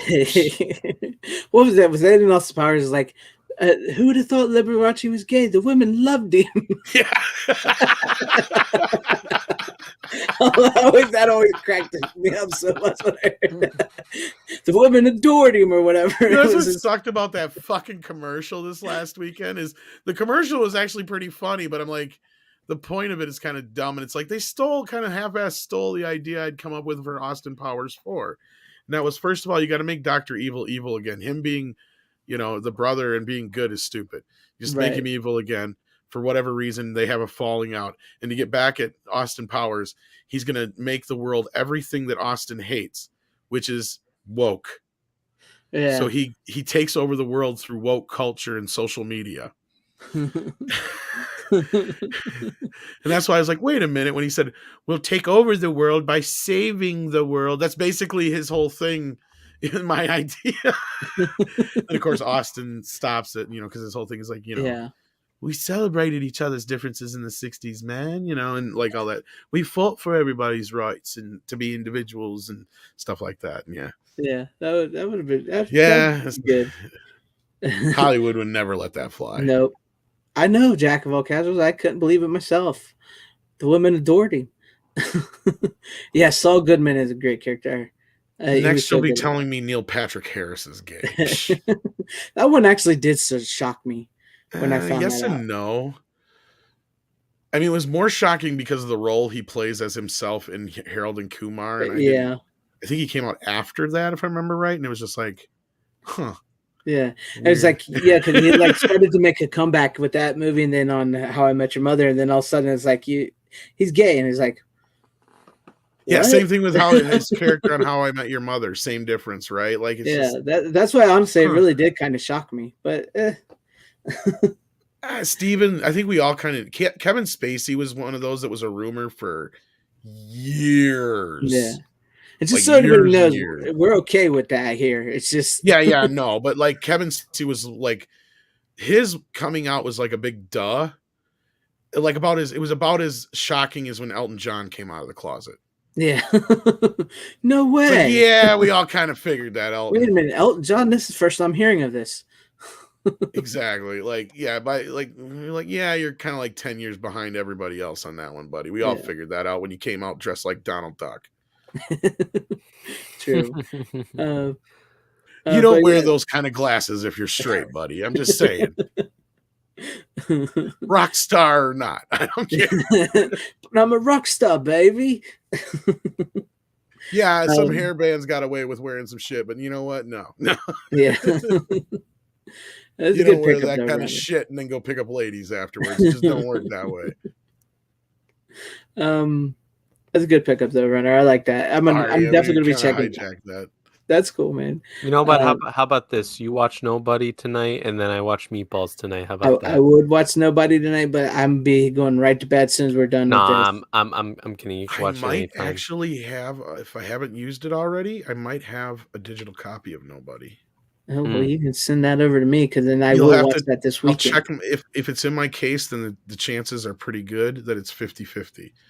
But if not, then it's none. If it's not in my case, that means I used it. Did you just like get a free copy, like digital copy of I Nobody? Or think Nobody was in that realm when they were still doing the disc to digital thing, where you would buy the movie, you would get the digital version on Vudu right away, and then they would send you the disc later on. I think it was one of the last ones of those.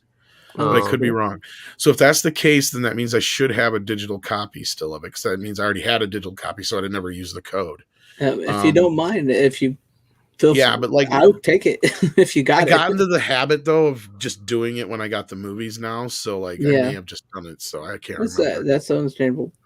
But I will get to it. Don't worry, man. And it is something my dad's been wanting to watch too, because he's been asking me about it. And like I said, I got to stop buying some of these cult movies for a minute, and then I'll get back to the newer stuff. Whose turn is it now? Yeah, it's your turn, Tom. So what do you got for us? Oh shit, yeah. Okay. Well, I'm gonna save the funky one for last. Okay. This next one is I think you can still get this. I'm pretty sure you can, but this is a special release of Death Warrant through Scorpion. Oh, nice. The Jean-Claude Van Damme film. One of his better films, but not a film that aged very well. And then I was reminded that David S. Goyer was the writer on this when I watched it. Oh, really? Again, I always liked that movie, though. But I always had the MGM one, and it is from a new scan, but it's not that much better than this one. So if you already have it, I think the only new thing on here is a commentary. And because it's kind of pricey because it's like a special release through their website. Yeah. I think you can only get it through there because it doesn't even have a UPC code on it.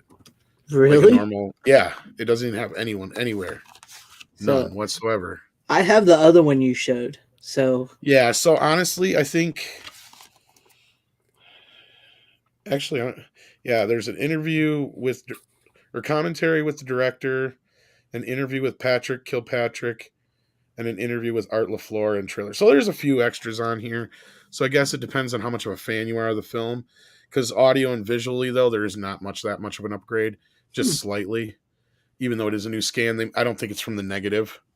It's clearly from like either an inner positive or something like that. So, I mean, I like it. It didn't age as well as I remember it. I always remember the Sandman in that movie. So. That's one of the characters that just didn't age as well for me. Like I like the actor and I like there's just certain aspects of this movie that like the Van Damme isms really stuck out to me this time. Yeah. And I some mean- of Goyer's isms stick out to me. I mean, he's the one that wrote the Blade movies, right? Just the last. Well, No, he co-wrote- directed the last one. He but wrote. he he wrote wrote the first two as well. Yeah, I was gonna say he co-wrote the first two, I think, but then he directed the last one. Yeah, He's always But better as like a co-writer. I was gonna say I know he co-wrote Man of Steel and BVS. exactly. And I know that he gets sole credit for writing this one. So Right. I like Death Warrant. It's not one of my favorites, but I always liked it. it just reminds me that Lock Up or whatever it is with Stallone was better. Yeah, Lockup was better. I always thought that it was like, the neighbor kid that she always goes to in that movie. I always thought they looked like they were like almost the same people. Well, the other issue that I have with it is it's a great concept, but the end just comes off as such a fucking Van Damme movie. There is like 10 times where Van Damme gets set up to kick a motherfucker, and it's like, how could you not move out of the way? Because it literally takes him 10 years to jump kick at your ass. And I mean, like, how many times does he do that where he's in slow motion, he's in the air, and that leg's coming up like 5 times? Yeah, and then you literally see the bad guy react to him jump, like, dude, move! Yeah. The thing is, Once he's airborne, he can't direct himself anymore. he just stays there looking at him, going, "Oh." Like, "Rah!" It's like, oh Jesus! Like, The and then thing is, I was kicking it- always Anyway, sorry. no, No, I was it's just just saying, I was some of the always- excuses is all. exactly. But I was always a huge Van Damme fan as a kid. Well, I Van, think I was when gonna he's say, good, he's good. After Bloodsport, though. like When he's good, he's good. Yes. Yeah. Like, I was gonna say, like, to be fair, I the only thing I only remember seeing him in was Street Fighter. I need to see his other shit, but like Van Damme just seems like the type of, like, he feels like a cheesy action star, like ones that Kind of like, He is. is in like cheesy movies. So like, I don't know if I'd put him in that kind of category, Brian Barth, of like ranking him amongst other action stars. I mean, he was I one of don't the know. He deserves Expendables. it. He deserves it. No, Yeah. Okay. I agree with I don't Brian. know. But no, he's definitely the bottom of the barrel. Like he wrote Steven that line. Seagal. Yeah, like he's in that arena, definitely. Like if you're gonna get started on some Van Damme movies, my recommendations would be like Time Cop. Yes, Time Cop is a great flick. I've heard Time Cop was good. It's The actually other based on a one, comic. Lionheart is a good Oh, one. yes. Is that on Blu-ray? Yeah, I think so. I gotta get that one. That's a good. Pretty One. sure I got it. And Was then Bloodsport good? Bloodsport's pretty good. Kickboxer. Double Team. The problem with Bloodsport is it's loosely based on a bullshit true story. Frank Devereaux. Yeah. So as a He movie, lied. it's fine. But if you understand that the guy lied about the true story aspect of it, then yeah, whatever. Double Team is kind of dumb. No, And but I'm that not even blonde that had a big a great fan rack. of. I'm not even a big fan of the one where he was the twin, where he played twins, where he played himself. Oh, that's the one I was thinking. Double Team. Impact. Yeah, Double Impact is Double all Team right. is the one with Double Team is the one with what's his face, the basketball player. Yeah, Dennis Rodman. Dennis Rodman, yeah. Double Impact. I kind of like. Plus, that blonde had that's one had a nice rack in that blonde in that movie. Double Impact's okay. It's in his better movies range, but it's kind of starting to fall into the shit. Like, because to me at this point now, like this movie fell closer to that cutoff mark than I remember. Because Death Warrant actually used to be in one of my favorite categories of Steven Seagal. So I think my taste is just Jean-Claude kind Van of. Damme. Or Jean-Claude Van Damme. Jesus Christ. I've been streaming for over 12 hours straight today. I know. And I feel almost bad 12 always. hours straight outside of like 2 hours. So like, yeah. But no, like, so this used to be in my favorite category of Van Damme, but now it's kind of falling closer to the line. Into the closer to the shit line. For some reason, what's the other one where he's in the hockey arena? Sudden Death. That's a lot of people's in. Sudden Death's pretty decent. Yeah. And I think Nowhere to Run, is that the one I'm thinking of? That's pretty good too. I think that one's okay. Nowhere to Run. That's Pat Morita's in that, and no, that's Desert Heat. I'm thinking Desert Heat. Okay. Yeah, Nowhere to Run is with the Arquette chick. I think that one's okay. See, that's the other problem is I haven't seen a lot of these in a long time. Universal Soldier, that's the other good one. Yeah, Universal Soldier is really good. Oh, I love Universal Soldier. Yeah.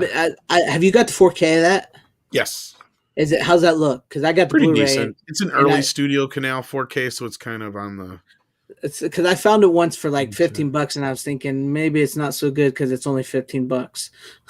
No, it was one of those that they have in their bargain. It's if you can get it for like under 15, it's worth it. Yeah. Hey, thanks, Stephen Luther. He said he sent me a digital copy of Nobody. Well, there you go. Sweet. See, I don't even Thanks, have to man. look. That's Appreciate awesome, that. I'll check it out. Okay. You'll enjoy it. But yeah, if you get a chance, check out some of the early Jean-Claude Van Damme stuff. That's the good stuff. All right. But yeah, so I'm pretty sure the only way you can get this particular release though is through Scorpion's website or some website. I can't remember what it was, but it's a special release. I should look it up just to be. And I have like I said, I have the other one you had. I have that in Double Impact and some other ones over there. I have Time Cop, Bloodsport, all that. But I wanted to get Lionheart because I always liked Lionheart. I actually saw that one in theaters. But Runner, Ronin Flicks is where I got it. Ronin Flicks. Oh, I've heard of them. Yeah, Ronin Flicks. Yeah. Looks like DVD Diabolique might have it too. It looks like here. Yep. Otherwise, those are the only two places besides eBay you can get it. It looks like because it has no UPC on it, so it must not be a standard release.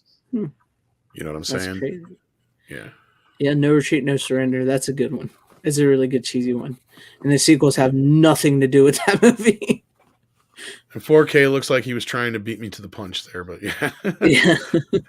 But yeah. So anyway. Runner, I see you got to go after you want to just do your last pick now? Yeah, you can do yours right now. Yeah, go ahead. Yeah. So so this movie, well, actually it's a trilogy. Iconic trilogy. Almost everyone has seen them. When I show this, we're probably going to be here for at least like more than an hour just talking about it because you hope so. You hope. Oh, the Lord of the Rings trilogy. Yeah. And 4K. Is that the extended cuts? It's both theatrical and extended. Yeah. It says it up top. Yeah, it's the same one I got. Cool. Yeah. It's not the Best Buy limited edition or steelbook one that they had. I've been meaning to get that myself. I still have the big Blu-ray extended edition box set that folds out like a book and everything. Well, you might want to think about that. I don't know, because I mean I haven't really checked them. I mean I skimmed through real quick the first one just to see how good it looked, and I was like, all right, but then I started hearing about some of the problems with it. Oh, like really? I guess there's some major DNR on this. To the point where it was scrubbed. Like there's bits that are missing. Like here, let me see if I can find the pictures. I have. But yeah, I got that's classic movies. One of the greatest trilogies ever made. One of the greatest stories ever written.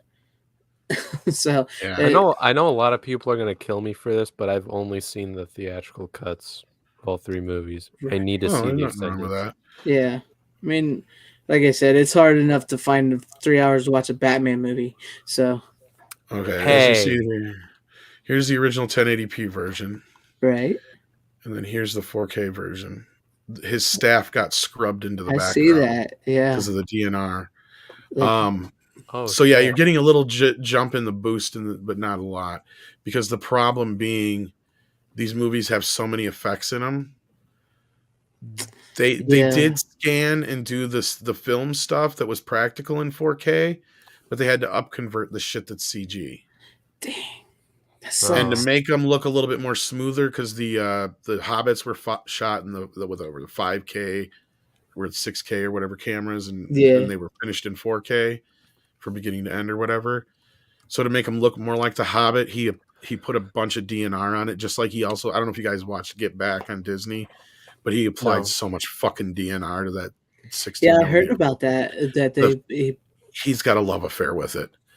It's bad. And there's a few scenes that he actually altered. For real? Too. Yeah, here's an example. Let let me bring this thing. I should have just left it up here. I'm sorry. So now I'm not too worried about getting 4K right off the I bat. didn't know this until after I bought it either. So, like, I mean, The Hobbit should be fine. From what I heard, The Hobbit is fine because that was finished from beginning to end in 4K. I never But seen the Hobbit movies. You're not missing much. Yeah. That's what I've heard. Oh, Big difference. Yes. Yeah. This is just an example of some of the things he tweaked. So, yeah. No, because it looks so much better on Blu-ray than that 4K. Did not tweak that very well. Yeah, I don't like that. What was I gonna say? Like I remember, I think it was on Friday Night Tights one time, and there was like, because once the 4K was getting released, like Gary showed like kind of like the comparison between the Blu-ray and the 4K and the way the eye of the way the tower looks with the eye of Sauron, like that looked fucking amazing on 4K.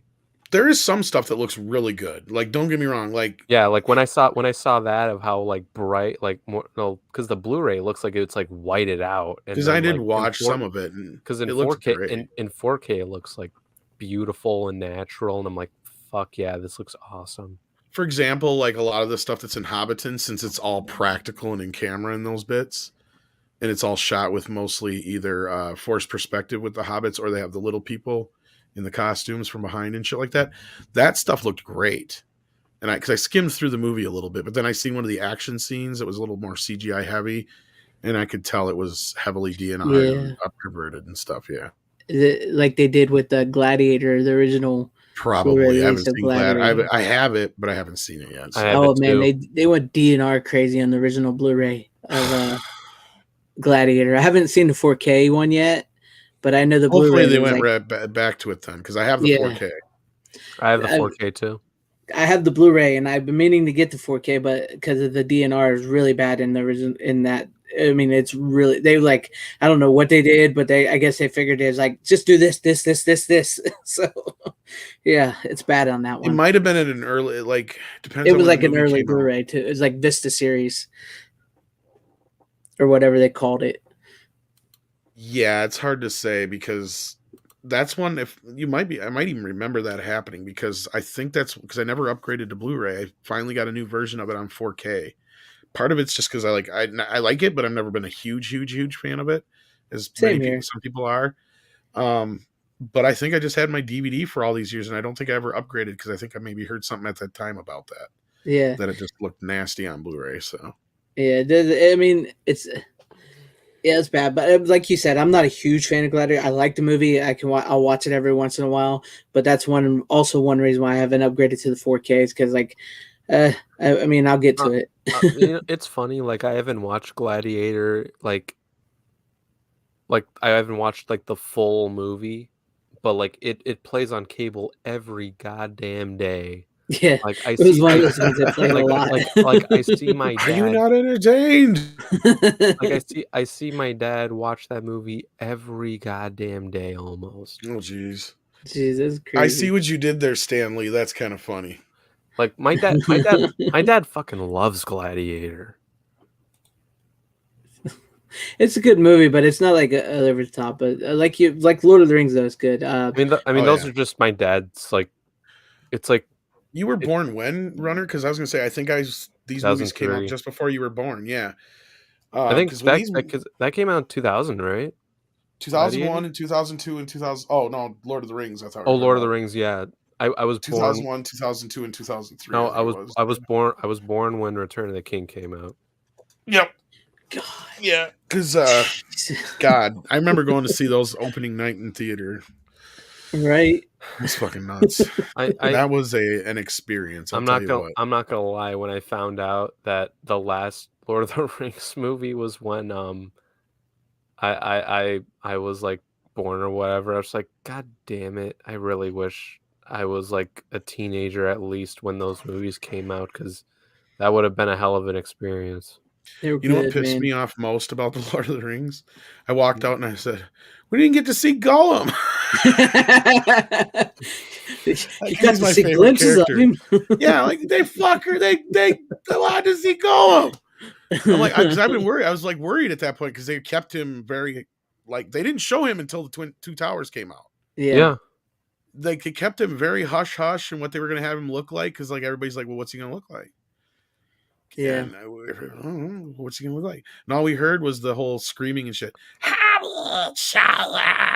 know, it's like, no, you can't not show him. I know. I was Yeah, kind when of he waiting finally for got him in to the see first him, one it was too. just like, oh yeah, they got him. They got Yeah, him right. they nailed it.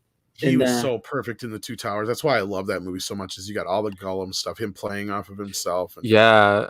to be honest, Yes, I've probably seen the Two Towers more than I've seen the other two. yeah, same here. Yeah, I'm gonna be honest. I'm not listening. I'm gonna be honest with you. Two Towers Maybe probably we the should. most. Two Towers probably the most like memorable one. It is. It's like The Empire Strikes Back of the. It is. Lord of It's the so Rings. great in that respect. Yeah. I don't know for Return of the King. I've always said that was my favorite. Was Return of the King, but I gotta rewatch them again. Let's be honest here. All three of them are amazing. Oh, they're all. films. They're all three. Oh, Good. No doubt. But like I'm just with saying, you, like, Greg. Like Two Towers has that very Empire-esque thing going. Yeah, for it has that. Knew right where to begin and end those, because the books actually end and begin in different places than how he split the movies. Mm-hmm. But the way he did it there is just works perfectly with how it begins and ends, and then like the whole thing with Gollum and how that's like superb. Like Two Towers is still my favorite. Yeah, I agree. Same here. But yeah, it's just I'm glad you filled me in on a little bit of that DNR though, because now I'm not in any hurry to try to get them. And as for the Hobbit films, well, go ahead, man. I was say we don't need to talk about those because I love Return of the King too, but by the time we get to Return of the King, Gollum is pretty much Gollum by then. There's no more Smeagol left. Yeah, so, and that's the thing is that the beauty of his characters, I just love the playing off, because Smeagol just wants to be good. Yeah. He just wants people to like him. You know, he doesn't want to do bad things. It's Gollum who wants to do bad things. It's not Smeagol. Smeagol's nice. And that opening scene in Return of the King with him, and as Hobbit in his Hobbit form, great. That's great scene. There is some good shit in Return of the King. Don't get me wrong. The problem with Return of the King is the 50,000 endings. I mean, even though they're supposed to be there, it's like, dude, this movie should have ended a half hour ago. Yeah, it's true. But it's still, I mean, yeah. Maybe it's because of that third act and how, like, crazy and epic it was. And I think the first thing I, said to myself was, damn it, I really wish I was in a fucking theater at this time. It was great, but you have to piss so bad. By the time those hobbits are jumping around in slow motion, you're just like, you could have cut this faster. Come on, let's go. I got to pee. Come on, let's go. And then you're like, wait, it's not done yet. I really got to fucking pee. You gotta go. Holy shit. You can eat that popcorn? Give me the bucket. It's true, man. This is why, if there's a big event happening, like I did this when Infinity War and Endgame were coming out. Well, mostly Endgame, just because that was 3 hours long. I basically drank less water at the time, on that day, and you lost him. You cut out. Well, on that note, I'll just say that those movies made me bitch that they took away the intermission for longer films. I'm like, exactly. What happened to the intermissions? What happened to them? Please. Brian Barth wants to know how Weinstein was involved. Early on, I don't know exactly how he got involved, but it's something to do with the rights. Miramax got involved, and then they didn't want to give the money that Peter Jackson wanted, so I can't remember if they allowed Peter to go talk to other people to try and get more money. But they wound up talking to Robert Shea over at New Line, and this is in our interview, which, as far as I know, was never told until after our interview in other places. The whole story about how it came to be there. And Peter came in, he did his presentation. He's like, yeah, we've got X amount. Harvey said we could do 2 movies. And Bob's like, wait, hold up. What's this talk about 2 movies? It's like, it's Lord of the Rings. It's 3 books. Why ain't it 3 movies? Yeah. And they're like, well, because of the money aspect. He's like, well, fuck that. We're making 3 movies. This is Lord of the Rings. and he's like, he did his thing. He went and pre-sold the rights, and got them the money they needed to make the movie and got distribution deals through it and all that stuff. So yeah, as far as I know, that's how it happened. Yeah. I don't know. You just fucking Yeah. phased out on Yeah, us. what Runner. happened to Runner? You just blazed away. Like a blaze. Blaze? Actually, it was more like a fizzled fart. If you want to come back on before you have to go, try to come back on before. But Please yeah, do. Yeah. yeah, yeah. I think I remember vaguely hearing something about them talking about having to do the 3 movies where it was going to be 2 and then 3 Yeah. movies. Yeah. It might have Yeah, been from you guys from your interview. Well, it did come out a couple other places after the fact. And I mean, it was talked about before, but he actually was telling us how he had pre-sold the movies through the foreign distribution rights and basically put all the package together. And even though the company was freaking out at him, they're like, we're going to lose so much money if this bombs, we're going to kill the company and all this shit. And this was just before, this I think it was just after Warner. Yes, it was after Warner got involved. So like they were still independent of Warner, but Warner was part of their distribution partners and all that stuff at this point. But so like, everybody in New Line's like, you're going to bankrupt the company and all this shit. And he's like, no, it's paid for. So even if the first one flops, we're already paid for it. And we'll make any money we make on it is just above the line. And basically we can put the other ones on straight to video or sell them to cable and they'll make a fortune. There you go. See, and this is another reason why this wasn't known in the public, I think, is because there was a whole lawsuit deal that went down with Warner Brothers after the fact because Peter Jackson didn't get his residuals. And I believe that had more to do with after New Line got soaked up and part of Warner Brothers. It was just basically the same company, just became a label. Yeah. And that's when Robert Shea got booted out. I think he was gone by like 2003 or 4, I think it was. Sucks. But good night, Brian Barth. Have a good night. Thank you for your questions and hanging in chat as always. Dig it, man. But yeah. Well, since he's not coming back, I suppose. I guess I should show my pick. Yeah, unless you want me to go last, or I'll go. I'll go. You got 2 more picks left. Yeah, I got 2 more picks, but okay, gotcha. But I could just do this one. This one could kind of count as 2. No, I got confused because we got looped around. Never mind. Yeah.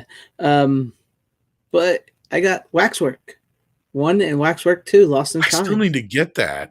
From I have not yet actually watched part 2, but I just watched part 1. And it's really good. It's been a long time since I've seen it, and this is one of the reasons why I haven't been buying new movies, because I keep getting stuff like this. But this is really good. This is one of the early Vestrons. I got it really cheap because, as you know, those early Vestrons, they cost a lot of money.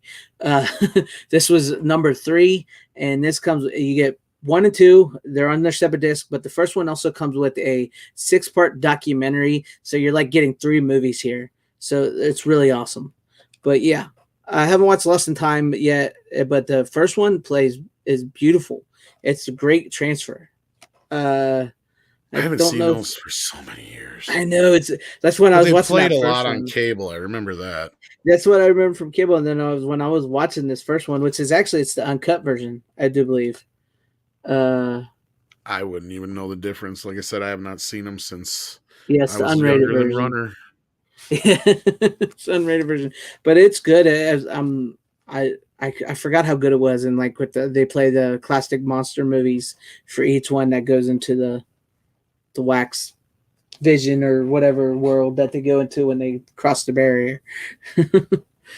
But yeah. So it was really good, and it played good. And I've yet to watch the documentary in the second part, but I wanted to bring that on because I just watched the first one, and it was just Zach from the kid from Gremlins. I can never how you say his last name. Galligan, I believe it is. Galligan. Yeah. I always want to say Gilligan, and I don't know why. It just cost me $23. Thanks a lot. So I got mine less than that. I paid $15 for mine. Where'd you get it for 15? I got it on Amazon for $15. Oh fuck! I missed brand out new. then. But it wasn't from Amazon. It was an Amazon seller. Oh, gotcha. Yeah, but it was just $15, free shipping, everything. Gotcha. Runner says my computer blacks out. LOL. Yeah. Yeah, but it was good. The first one, I dig it, man. to see all that, and I loved like the werewolf, the vampire, the zombies, the the dominatrix thing. Well, it wasn't dominatrix, the man I kind of whipping the remember. woman. I think I remember the second one more than I remember the first one. Really? I can vaguely remember the second one, but I remember most parts of the first one. Not most of it, but like parts of it. Because I remember like the werewolf shit the most because I'm a huge werewolf fan. But other than that, I don't remember the second one hardly. Well, I just think I remember it because he did it. It was the movies he did between Gremlins 1 and 2. But yeah. Yeah. And it's like those are like the only movies I've ever seen him in. I can't remember seeing him in anything other than the Gremlins and the Waxworks movies. Yeah, I don't know what else he's really done. I'd have to look, to be honest with you. Me neither, because I'm just like, oh yeah, this is the dude from Gremlins. Let's watch Waxwork. Yeah. And I don't think I've ever. Same with what's his name from Fright Night. Other than I think I've seen more with him than this guy. What is that guy's name? I don't remember the name, but you know what I'm talking about. Brewster from Fright Night. Oh, shit. I can't see. I can never remember the name, but I know he's in Herman's Head and shit too. Yeah, he's Herman's Head. He's in Mannequin 2 on the Move. He was in Justified. If you've ever seen that show, he was in that. I know what it is, but I've never seen episodes of it. Yeah. I think he's only in like the first 2 seasons as a bit player. Gotcha. All right. Well, have a good night, Runner. Hope you get your computer figured out for next week. Oh yeah, and here's his channel if anybody wants to sub to Runner. He's plugging it, man. He's got to get up there. He's only at 200. So if you guys want to help out Runner getting past 200, get him up there. But yeah, I mean, cost you. Hey, it's the first time I've cost you money in a while, I think. Well, shit happens. It happens, but there you go, man. I mean, I plan on watching Waxwork 2 very soon. Man, my schedule's been so busy lately. You don't even understand, man. I kind of. Well, you do. Actually, you understand probably more than anybody. Yeah, I wish I had seen him recently so I could actually kind of talk about him a little more, but that's fine. You probably haven't seen mine anyway. Let's see what you got. This is one I got in the last Vinegar Syndrome sale. Oh, shit. I kind of thought it was going to be like a Friday the 13th ripoff. It kind of is. Don't go in the woods. Don't go in the woods alone. Yeah. Is it bad? Is it really bad? It's bad. It's like a porno without any of the porn. It's shot that way. Like all the voices are dubbed over. And I thought I had to check. It was shot on 35 millimeter, but I don't know how it looks like shit. Whoever had the negative, it's from the Inner Positive. So whoever had, it's been dragged through the mud. Is it an Italian film? No, surprisingly not. It's just a very independent film. It was shot for like $150,000, I think. Came out in 1981, so like the year after Friday the 13th. So clearly it's somewhat inspired by that ish. If anything, it probably has more in common with part 2, but like it's weird because it's like I think it takes place in the Rocky Mountains. It's supposed to be taking place in, but it's shot there and some other places. But it's like the most active woods I've ever seen in my life that are supposed to be remote.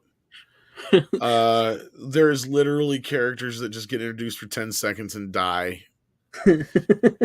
And I mean, it's one of those movies that's almost bad enough to be kind of fun, but it's not quite. It's almost just bad because the music is annoying as piss.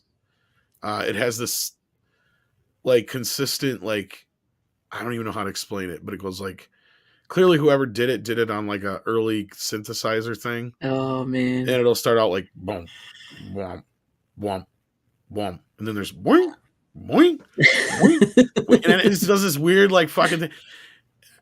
It is the most annoying soundtrack I've ever heard in my life. As somebody who's like, it plays endlessly. Like, whoever put this movie together, I can't remember the guy's name, but he's done a couple things. But he's James Bryan. I guess he's. Somebody watched Halloween and was like, "Oh, he's doing his 2 notes. Dun, dun, dun, dun, dun. We could do that." Yeah, that or I don't know if it's more like trying to do like the Friday the 13th thing. Or that, yeah. Because I mean, the movie doesn't follow the formula of Friday the 13th so much as it is just kind of like if somebody kind of half-ass explained the plot to Friday the 13th to you, part 2, I guess. Yeah.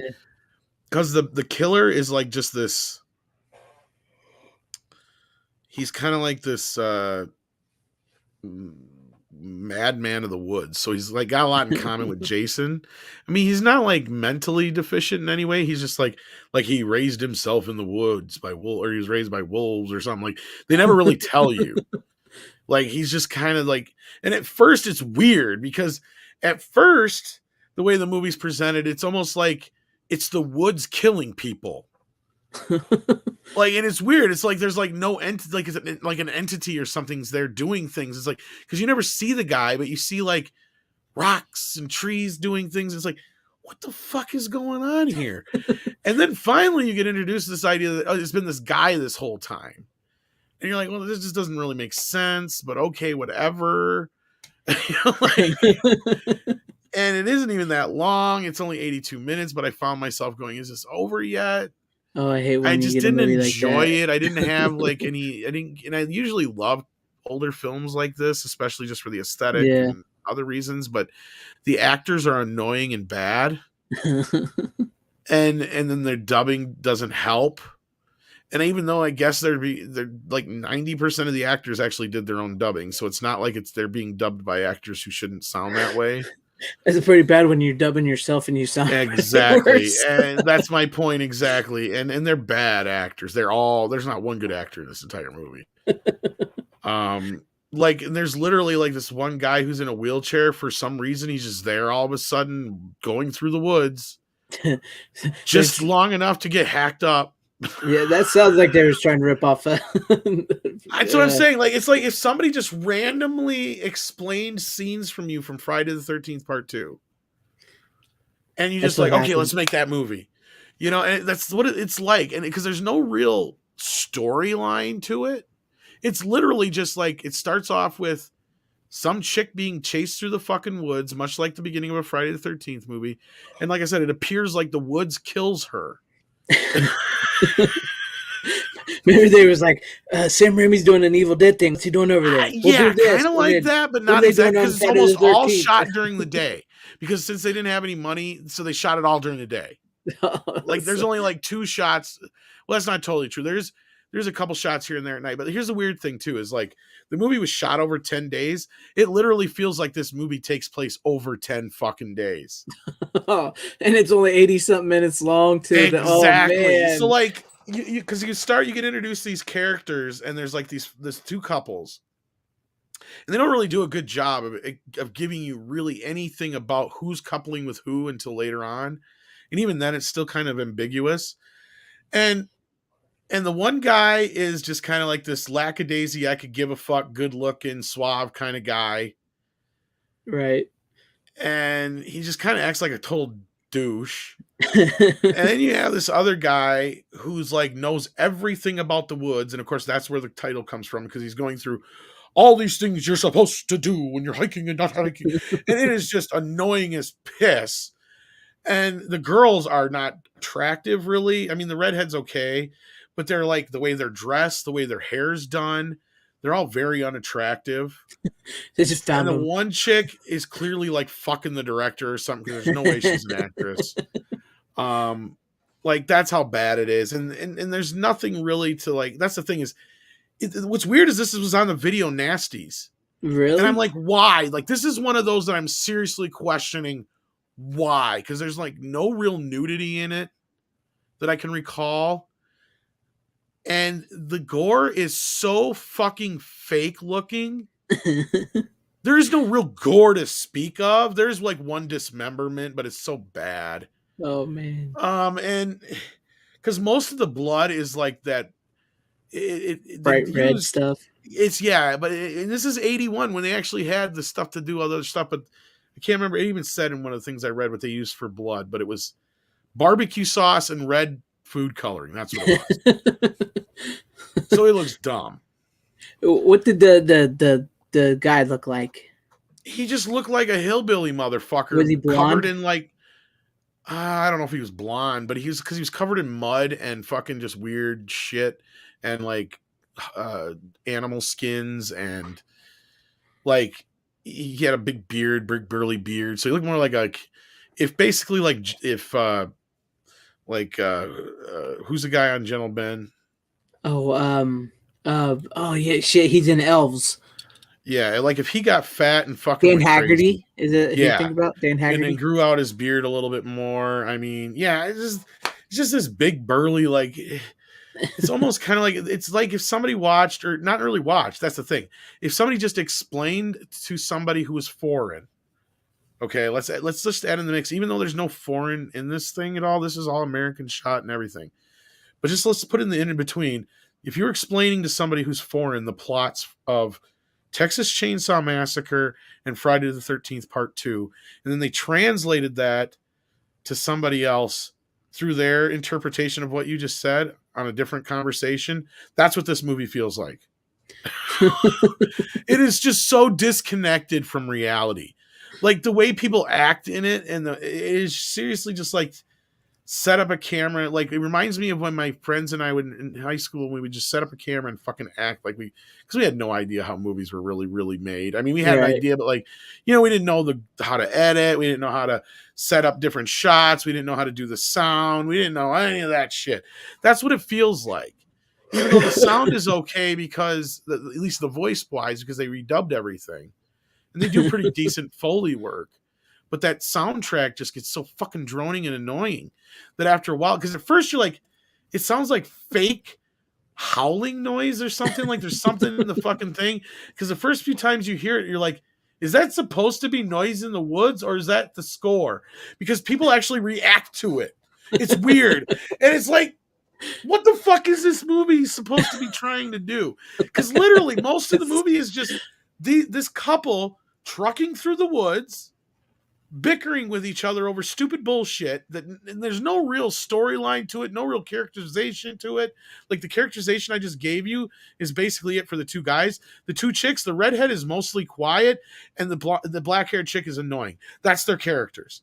Like they have nothing else to them. Like they don't give them any kind of like, oh, this chick does this in her life and so that's going to help her out later maybe, or something. Like nothing. The guys get a little bit. But the guy who's like the guy who knows everything about the woods you think should be the survivor, he gets hacked off about midway through, so it don't fucking matter. Like he's gone. And the rest of the movie is just full of people just getting introduced at random. Like they literally just needed high body count. And I mean they're from you got one guy who's like a chick who's a painter, you got one guy who's taking photography, you just like this chick who's painting has her baby with her, and it's just some weird random shit. Out of nowhere. And then they cut back and forth between the town and this, which is like this little podunk town, and you got this porky pig of a fucking sheriff who keeps getting like he's got like 6 or 7 whatever fucking missing reports by the first 30 minutes of the movie. They come in to report the one chick missing. He's like, that's like the 8th one this week. It's like, don't you think get your fat ass up there and check this shit out? Why would we go searching for missing people? He through the whole fucking movie. And the only storyline you get out of this is there's this argument between him and the county, between who should be doing this, because they keep trying to get a helicopter, and they're like, oh, it's a local problem. The county won't help us. We're on our own. Like, it's like, are you fucking kidding me? And then they finally put a party together at the end, and they really don't do much of anything, because the two that escape and get out of the woods, they get to the hospital, and the guy reminds me of fucking like, only it's not as bad, but it reminded me of Cloverfield, because he's like, he just all of a sudden gets this obsession with going back and saving the other chick that they left behind, even though they have no clue if she's alive. Chances are she's fucking dead. She happens to be alive, but he all of a sudden decides, for no fucking good reason, even though he's just been barely staying alive for God knows how many days, because they go through like day night, because they camp like 5 fucking times, right? Like it literally, like most of the day, all they do is just walk around. There's one scene where they come up to a water and they splash and play. But other than that, all they're doing until they start getting attacked is walk. Literally just walk around, and it is just like the most random. Like there's no way there was a script for this. They probably just made it up on the fly, man. Literally, yes. All of it just feels like, okay, go do this. Okay, now go do this. You get upset because they say this and you do this. Go. Action.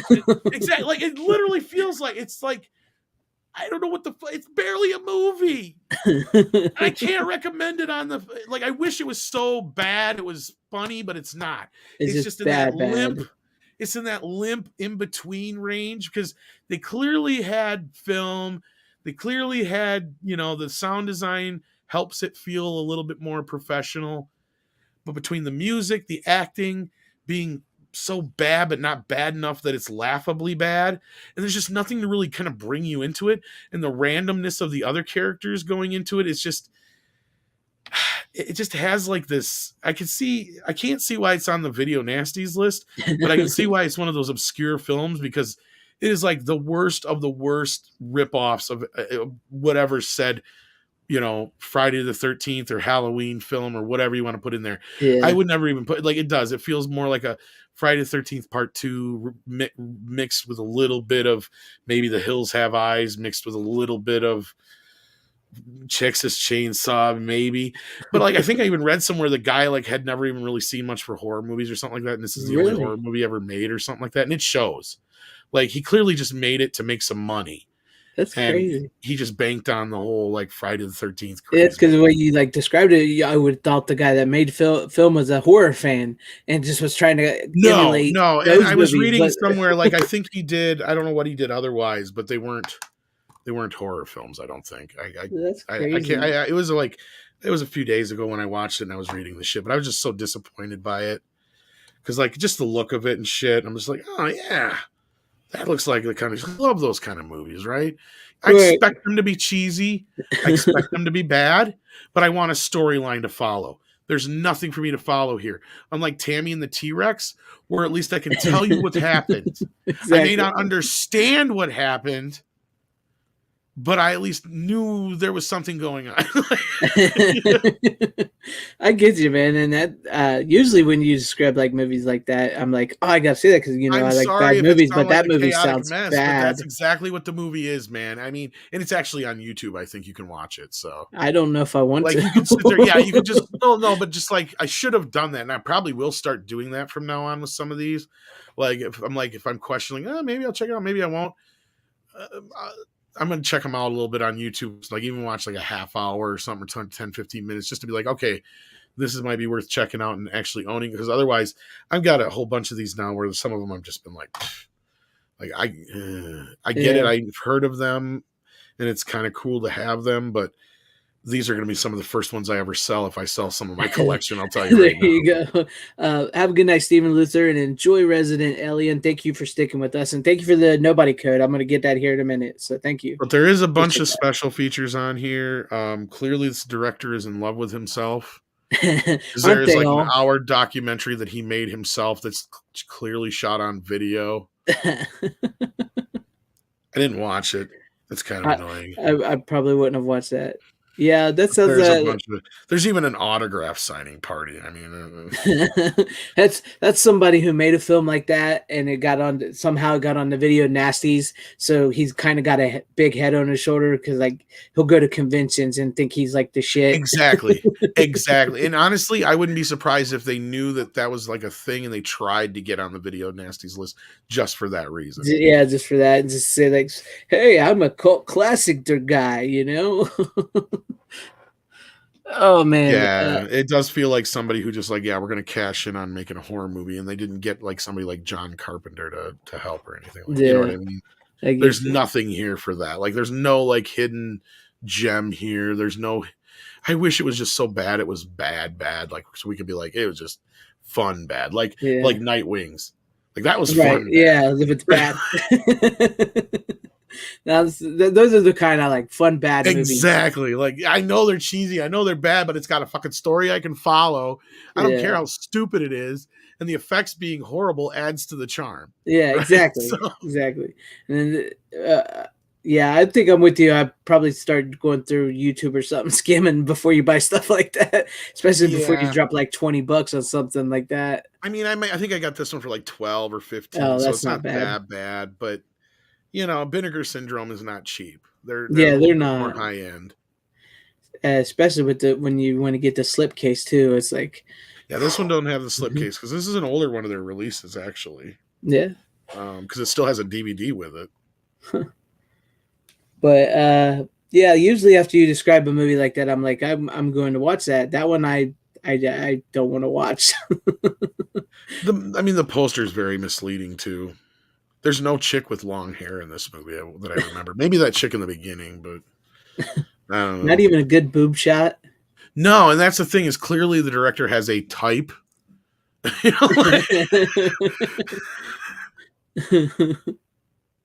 know, that's crazy. And the one guy who's like the lead guy, he's I don't know where he's from. He's American.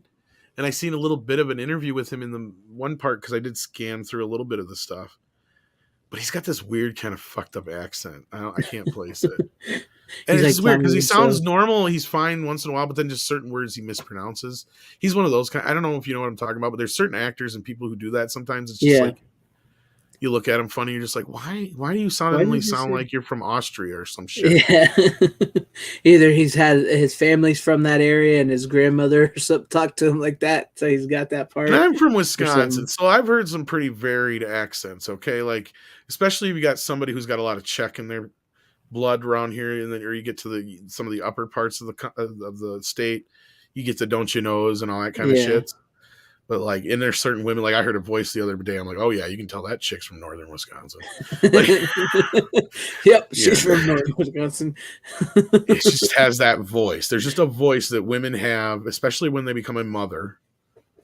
That it's just all of a sudden it's just that voice they have, and you know, you can tell just about where they're from. It's just I don't know, it's just me.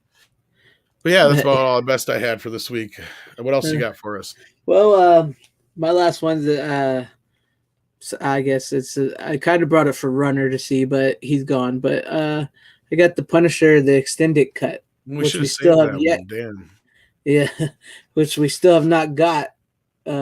Oh, that's a nice cover, though. I didn't know that. I never bought that version. I did. I bought the extended cut because I wanted it, and it comes with it opens up like this. Honestly, I don't know why I never got the extended cut. I think it's because I jumped to the Blu-ray and it just didn't have to have it on there. Yeah, that's true. But I got it because I wanted to see the little extras. It comes with this. So what's different? Basically, it's the Kuwait scene in the beginning of the movie. Okay. It's all animated, but it's their voices.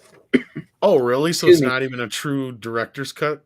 No. The Kuwait scene was never filmed. They never had the money. So, but there's other footage in it that's not. Oh, okay. I didn't know that. Yeah, but like the biggest main aspect is like interesting. They wanted to film his battle in Kuwait that he had with the guy, the FBI guy that's turns on him, or the black guy. I can't remember his name.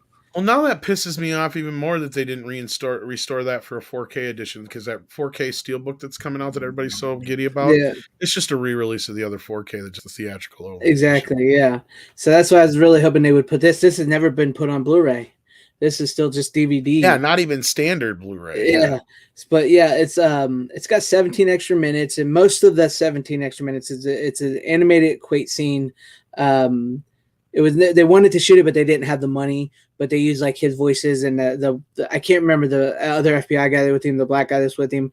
I never knew that was the case. I just figured it was a few extra scenes because that came out in that era where they literally started doing unrated things for everything. Yeah, for everything. That usually I don't buy those, but I like they even did like a Ghost Rider. So I just figured it was deleted scenes that were probably already on the Blu-ray or DVD or whatever. I didn't really think actually, in I don't think it's in the original, but I keep saying that the black guy is one of the people that turned on him. Why they knew where his family was. I can't recall. It's been so many years since I've Yeah, watched. it's been a while since I seen it too, but I do believe that like they have it, and they do like a scene where he goes to his house and he makes him put a gun in his mouth and stuff. So there's that, which is I know that is not in the original. I wonder if somebody's done an version. upconvert edit of that where they've taken the DVD footage, upconverted it, and then cut it with the Blu-ray footage. Yeah, If that's the case, maybe I'll check it out. They should. Unless But, I don't know, I just don't know if I can. Unless it's cheap, I don't know if I can constitute buying a DVD and sitting through a whole DVD. Like the quality of DVD really bugs me now. Exactly. Well, yeah, once you get on the 4K and stuff, but it's not just that. A lot of the early stuff was mastered from a video. Because Yeah. they would go from the digital master to like a video digital. It was like a weird process they would do, or they would get something mastered from a video and then do the digital. It's so like a lot of earlier DVDs look like shit, even with upconverted stuff. But once you get to the latter ones where they actually did a straight HD master across the board, those DVDs don't actually look that bad.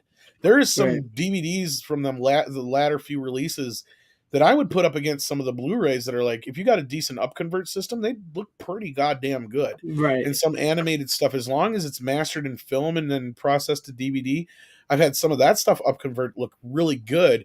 But now if you have some of the older stuff that was done on video first, like the real Ghostbusters, looks like shit. Right. That's what I'm worried about if we like ever get a Freddy's Nightmares on Blu-ray or DVD. It's filmed on tape. I already know what it looks like. If you saw it, you saw the first episode. You said so. That's what it would look like. It was done on video. It looks okay. It looks alright. It looks a little better than a VHS. So it looks a lot better than a VHS or DVD. Yeah, it looks a lot better than that. But even if we got just a standard DVD release of these masters, I would be fine with that. But that's a whole other conversation we were having before. But that's cool, man. Yeah, this is basically. I honestly maybe should see if I could pick that up if I can get it cheap. I only paid like $10 for this, I think. So. I mean, I can see maybe spending $5 on it, but like me spending more than $10. Well, I bought it when it was new before the Blu-ray came right, out, so. That's what I'm saying. But since it never got released on Blu-ray, I wonder if the value of it went up. That's the problem. Might. Yeah, I haven't. It might be like 3-4 times that now. But it says Tim Bradstreet. I guess he was a Marvel guy. Did the art for this. Yeah, I like that cover though. That's pretty cool. Yeah.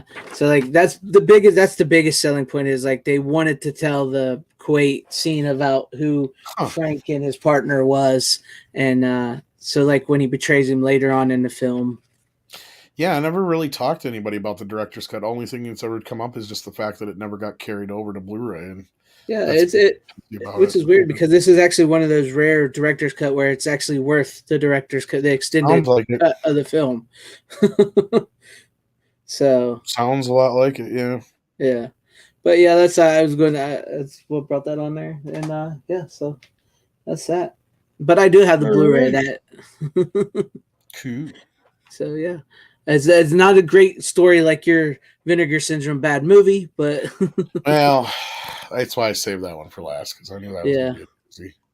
Yeah, I was pissy because I was hoping for a nice Friday the 13th ripoff and a bunch of titties and I know excessive gore and that's the one thing about that movie. It is one of the tamest movies I've ever seen on the Video Nasties. I mean, there's blood in it, but it's so fucking fake and over the top. Yeah. So that's the one thing, like that movie I brought on, the Final Girls. That's the one thing that movie could have used was some boobs in that movie, considering they make a big deal about how it's like Jason. It's set in that time. It's like anytime anybody gets promiscuous or shows nudity or something, the killer shows up. So they do this whole big scene to try to lure the killer there for this girl to. Do a strip dance and take her top off, and then they never show her tits. So that's like the one thing that's like you it's really should have Scream.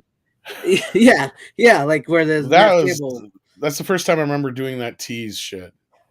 Yeah. So it's like, I mean, it's a great movie. I really like the movie because if you're like Friday the 13th and stuff and like meta screams type stuff, that it plays into that. But like if you're going to go full on and make one of the rules of the movie is like. You show flesh, he shows up, show the flesh. No shit, right? Exactly. But this Punisher, Thomas Jane is better than Warzone, Jack Fellowship Casuals. Way better. So, yeah. He asked which one was better. Tom wants 8 808 boobs. Here you go. I mean, sometimes, look, I'm not trying to be a pervert or anything, and I don't need to see boobs in a movie, but sometimes you just want to see a movie. Well, no, it's just it's like kind Tom, of like sometimes you want to expected. see something like that. Yeah, like It's you expect it expected. in a You horror kind of movie from the 80s. you hire these young bubbly women for a reason, right? Like that's kind of the appeal. It's like a sex comedy, right? You kind of go in Right. expecting certain elements to be there. Now you don't always expect it necessarily per se, but generally it was kind of just a thing. And yeah, it was a more serious kind of horror movie than sometimes you didn't really figure you're going to see any nudity in it. But if you look at it like the Friday the 13th, those kind of slasher films, it was part of the package, let's say. And it was part right? of the charm. So Exactly, yeah. yeah. But I get what you're saying. And There's speaking of which, there's a whole genre built on that. So let's not pretend like it's yeah. know. Speaking of which, Full Moon just did a TNA 2. Do you remember that? I can't remember. No, but It was Full Moon. They did a movie a long time. It's basically where that's somebody surprising. hosts all the steamy scenes from horror, for the scenes where the chicks basically show their boobs, and they just made a new one, part 2, because the original was made in the 80s, and now they just made a new one, so it's coming out soon. If you want to get a little TNA treat. I should go look at their sale, even though I don't really have the money right now. But yeah, I'm hoping. Full Moon Direct or what? It's Full Moon Direct. Yes, Full Moon Direct. I haven't. The last I checked, it was like 3:00 today. The DVDs were still 50% off. It's no longer saying the Valentine's Day. I went to the vinegar. I had everything in my cart. Yeah, I knew exactly, and I was waiting for my one payment to come in. And literally, I went to their page and they were down. They're like, oh, oh, sucks. Just missed it by a couple hours, I think. Oh, that sucks. But I did do Shout Factory. I got a couple things from Shout Factory that everyone would pick up. I'll check that out because I think Runnerhead said that's still going too. I think. Oh yeah, and then Full Moon. I've gone to Full Moon like 3 times, and I've put stuff in my buggy. Then I'm like, no, I better wait a minute on this. They're cheap regardless. They're only like $16. They're Blu-rays to begin with. So I don't know. I will say when it comes to Full Moon, outside of a few titles, they don't seem to go out of print that easily. Yeah, they don't really. And if anything, they usually update them with the other ones still in print if they do an upgrade of some type, which is rare. But like I know there was a couple I was looking at that I kind of wanted to get again, but I got most of them. Yeah. Where do you get to the sale here? I'm on the page. It says Blu-rays. Where it just says DVD and Blu-ray sets? Yeah, if it's still on sale. Let's see. You just go into you just go to Full Moon Direct. You click under Blu-rays, and because it's no longer saying, because I checked it earlier today, it's no longer saying Valentine's Day sale, but the Blu-rays were still 50% off when I went on there. But it sale could have ended. I say it might be done now. Yeah. Freaky Fun for all. Yeah. Well, I can get Dragon World for $16.95, but that's like its normal price. Yeah, then the sale's over. Or $21.95 on Blu-ray. No, I think their sale's done. Yep, then it's over. Yeah, they were all like $8 a piece earlier. Damn. Yeah. Oh well. You win some, you lose some. Yeah, I know, because I thought about getting transfers, but then if that box set does come out, then I don't want to be. You know what I mean? Yeah, so I'm kind of glad I haven't picked any of those up yet. Yeah, and then I was going to get Sorority Babes because I've been meaning to get Sorority Babes like you got and stuff like that. Oh, yeah, that was pretty fun. Yeah. Yeah. That was. See, now that was kind of a fun one compared to to tonight's, Yeah, yeah. I try to do one of these every time. If you haven't noticed, there's kind of a pattern-ish. Yeah. But that was a fun one because you had the voice of the guy who did Uncle Wimpy. Uncle Wimpy. That is classic fucking Full Moon right there. I love that one. That one is a good one too. So it cracks me up legitimately what they get away with in that movie with Uncle Wimpy and stuff. It's just classic full moon, man. It is classic full moon. I love it. There's so the only consistent thing about full moon features is it's going to be cheap and cheesy. Yeah, and considering my first taste of full moon was Prehysteria, before I got into like all their I was unaware of their horror stuff at first, and then I was like, oh wait a minute, this stuff's good. My introduction was Puppet Master. Oh no, actually, early you're right. on. I forgot about that. Puppet Master. Yep, that was my first one. I mean, I think I've seen Ghoulies, but like he did a bunch of the movies like through Empire and stuff that people kind of consider that he did get some of the rights back for, but not all of them, I think. But because like I remember Ghoulies and one or two of his other earlier movies, but like when Full Moon started doing its thing, like that was one that me and my buddy, like we would specifically go to this video store that was 30 miles away because they would get like every Full Moon release. There you go, and a lot of the local stores didn't get them, so yeah. So that was kind of cool. Like we went and rented almost like for a while there, almost every one, but then we kind of fell out after a bit because they got to be too many, and some of them got a little dumb.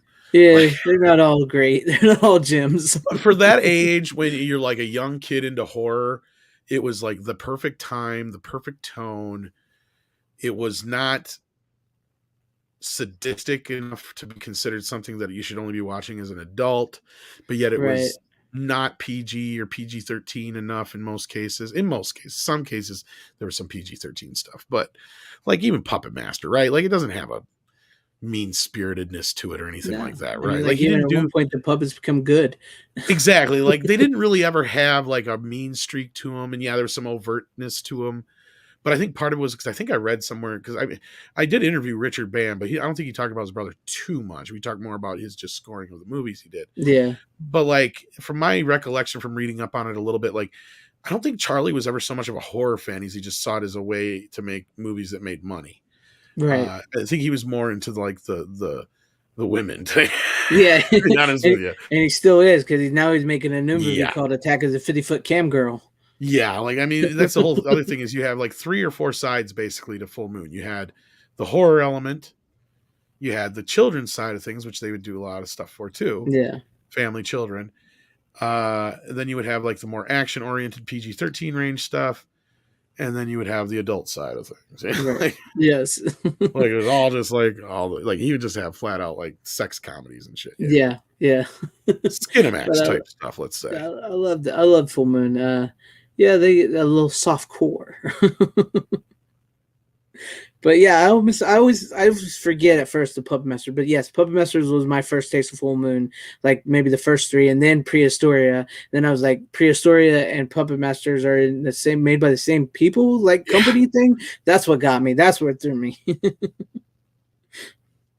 But yeah. I think that's it for the night. So. Yeah, I think we covered it pretty good. 2.5 hours, Jesus. Yeah.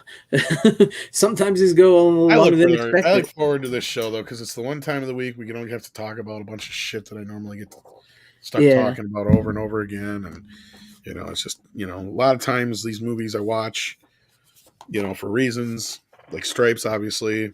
Right. But it's cool to finally get to see a classic like Some Like It Hot. Mm-hmm. And then usually it's fun to get to do these B horror films, exploitation films, and whatnot. But this so happens this week that Don't Go in the Woods is one don't go to watch. Don't go to watch. As they would say back in the day. That's why I like my show, this show. That's the uniqueness of us. We don't, I mean, there's so much we talk about, or like you guys talk about, like on Midnight Jazz, which I love. You guys do great stuff. But sometimes, we just geek out about our collections, and it doesn't have to be what's going on. Like Runner brought up Lord of the Rings. We didn't have to talk about Power of the Rings. We just could talk about Lord of the Rings. Exactly. Yeah. Yeah. And I didn't mean to bring the mood down with the whole thing. No, you didn't. Yeah. I feel bad because I think Runner was hoping to get to nerd out a little bit about Lord of the Rings, and we did a little bit, but he got yeeted. Poor guy. He said his power went out too. So poor dude. But yes, if he's listening, sorry, that sucks, dude. So. Yeah, it does. But yeah, I'm glad you brought that up to my attention too. Cornelian Robot Jocks is one of his movies that's hard to get. Yeah, I don't even think I've seen that on their website. It has been released, but it's like but I can't remember if it was Shout or somebody who did it. Somebody did. Like, I don't think he owns the release rights, or he just hasn't re-released it again. But that's one that's been out of print for a while because not cheap to get your hands on. Right. Thanks, Tyrell. We try, man. We try. And Richard Brand's soundtracks are incredible. Yeah, they are. Yeah, he does a good job. I got to get that interview edited so we can get that out. Do it. I'm so far behind. I've been looking for some people to help out. So yeah. So if anybody's looking for some audio or video editing jobs, hit me There up. you go, guys. I hate advertising that way, but yeah. Understand though. But thank you to everybody in the chat: Tim Hayes, Brian Borth, Tyrell72, Corley and Rogue, the Jack of all casuals, Stan Lee, Stephen Luther, if I forget, Cosmic Squirrel, Runner, he says. I always like to give them thanks to the audience because hey, without them, what are we doing here? Victor Fontaine. I did end up ordering Zapped, by the way. Oh, did you?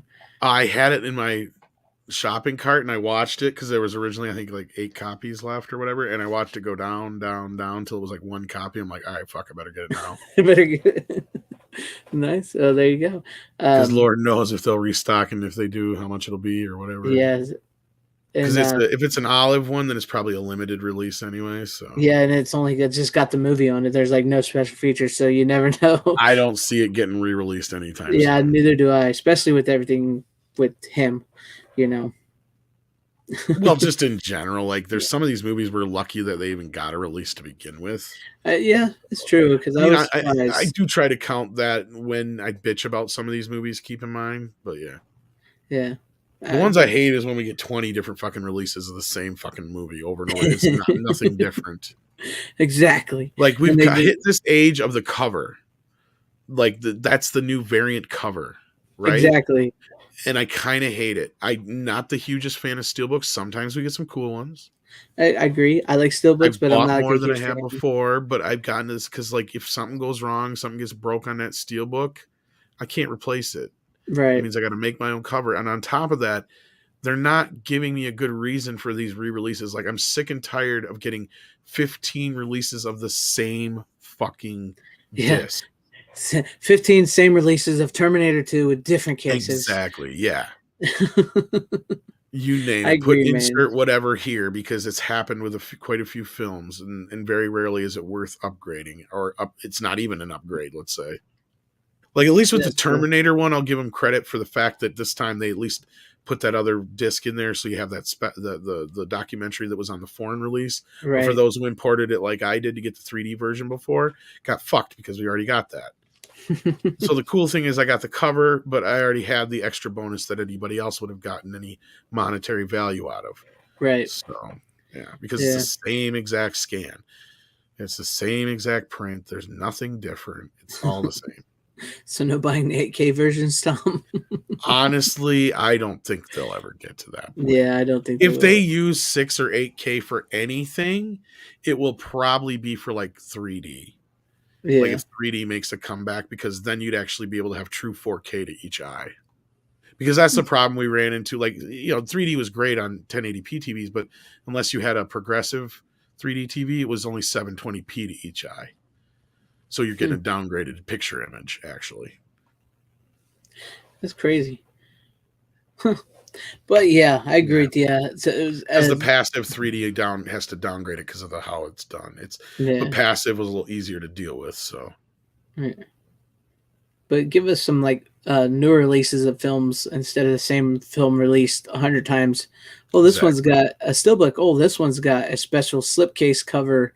It's cool and all, but I want a different version of the film. Well, they're even getting lazier because it's even just because they're not even like this. Like they're basically taking the original version of the movie and slipping it right into a new slipcase. Yeah, that's all they're doing. It's like that's supposed to be a collectible. Like you're supposed to. That's gonna make me buy it again. No, I don't give a shit about your Art Deco fucking slipcase. I don't care about the steelbook unless it's something really cool. Even then, it's still very rarely will I still buy the only time I ever remember buying a steelbook when I already had the other versions is Rambo, and I still only bought that too because it had the other director's cut, but I didn't know at the time it was just a digital. I thought it was a 4K version. I didn't realize it was the same one that I would have just been able to buy. Right. Otherwise, I wouldn't have wasted my money on that. Plus, I got it I did get it for a fairly good deal, I think, on sale. But yeah, that's cool. So I think I Black Widow. paid almost not because I got the original ones real cheap, but I think I paid only like $5 or $10 more for the Steelbook than I did for the originals. Oh, nice. Did you get the Batman Steelbook set like that? I got that one because the other version was out of print. I did not want to get the Steelbook because that didn't come with the Blu-rays. Because if I could have got it with the Blu-rays, I could have got rid of my Blu-ray set. But now I'm still stuck with my Blu-ray set. Nice. So that's the thing I hate. I hate when I can't get rid of the classic because part of my problem is I need to be able to make room. Exactly. Yeah. So when I'm stuck keeping all these different versions, that pisses me off. And I would love to be able to kind of conglomerate them down to one set, but then sometimes when you get these steel books and certain other things, you don't have that choice. Right. Right. So. And sometimes they don't carry over their special features, so you got to keep the. And that's just it. I'll have a DVD, a Blu-ray, and a 4K version of some of these movies sometimes. Yeah. Yeah. Or a 3D version or whatever. And in my case, sometimes a VHS version. I kind of drew the line there. Most of the movies I have on VHS are purely ones that are not available in any other form. That's what I'm trying to do now, is because like I did go a little crazy when I first got back into them. I started buying a lot of the like fairly what everybody used to have, and some of the more runs. Now I'm trying to find the harder to get ones. Well, as the ones I brought on before, which are great examples, like I kept this Halloween one just out of nostalgia, right? Like because it's kind of cool. I think it's the last time it was ever released on VHS. I doubt that. Actually, take that back. It was probably one of the last times, one of the last cool times, anyway. Yeah, that's the cool one. Like, and then this one because it's never been released ever. Yeah, wired. And I have a few of those. Otherwise, most of those are my VHSs. Usually, are the ones that are not released already, or there's some collectability factor to them.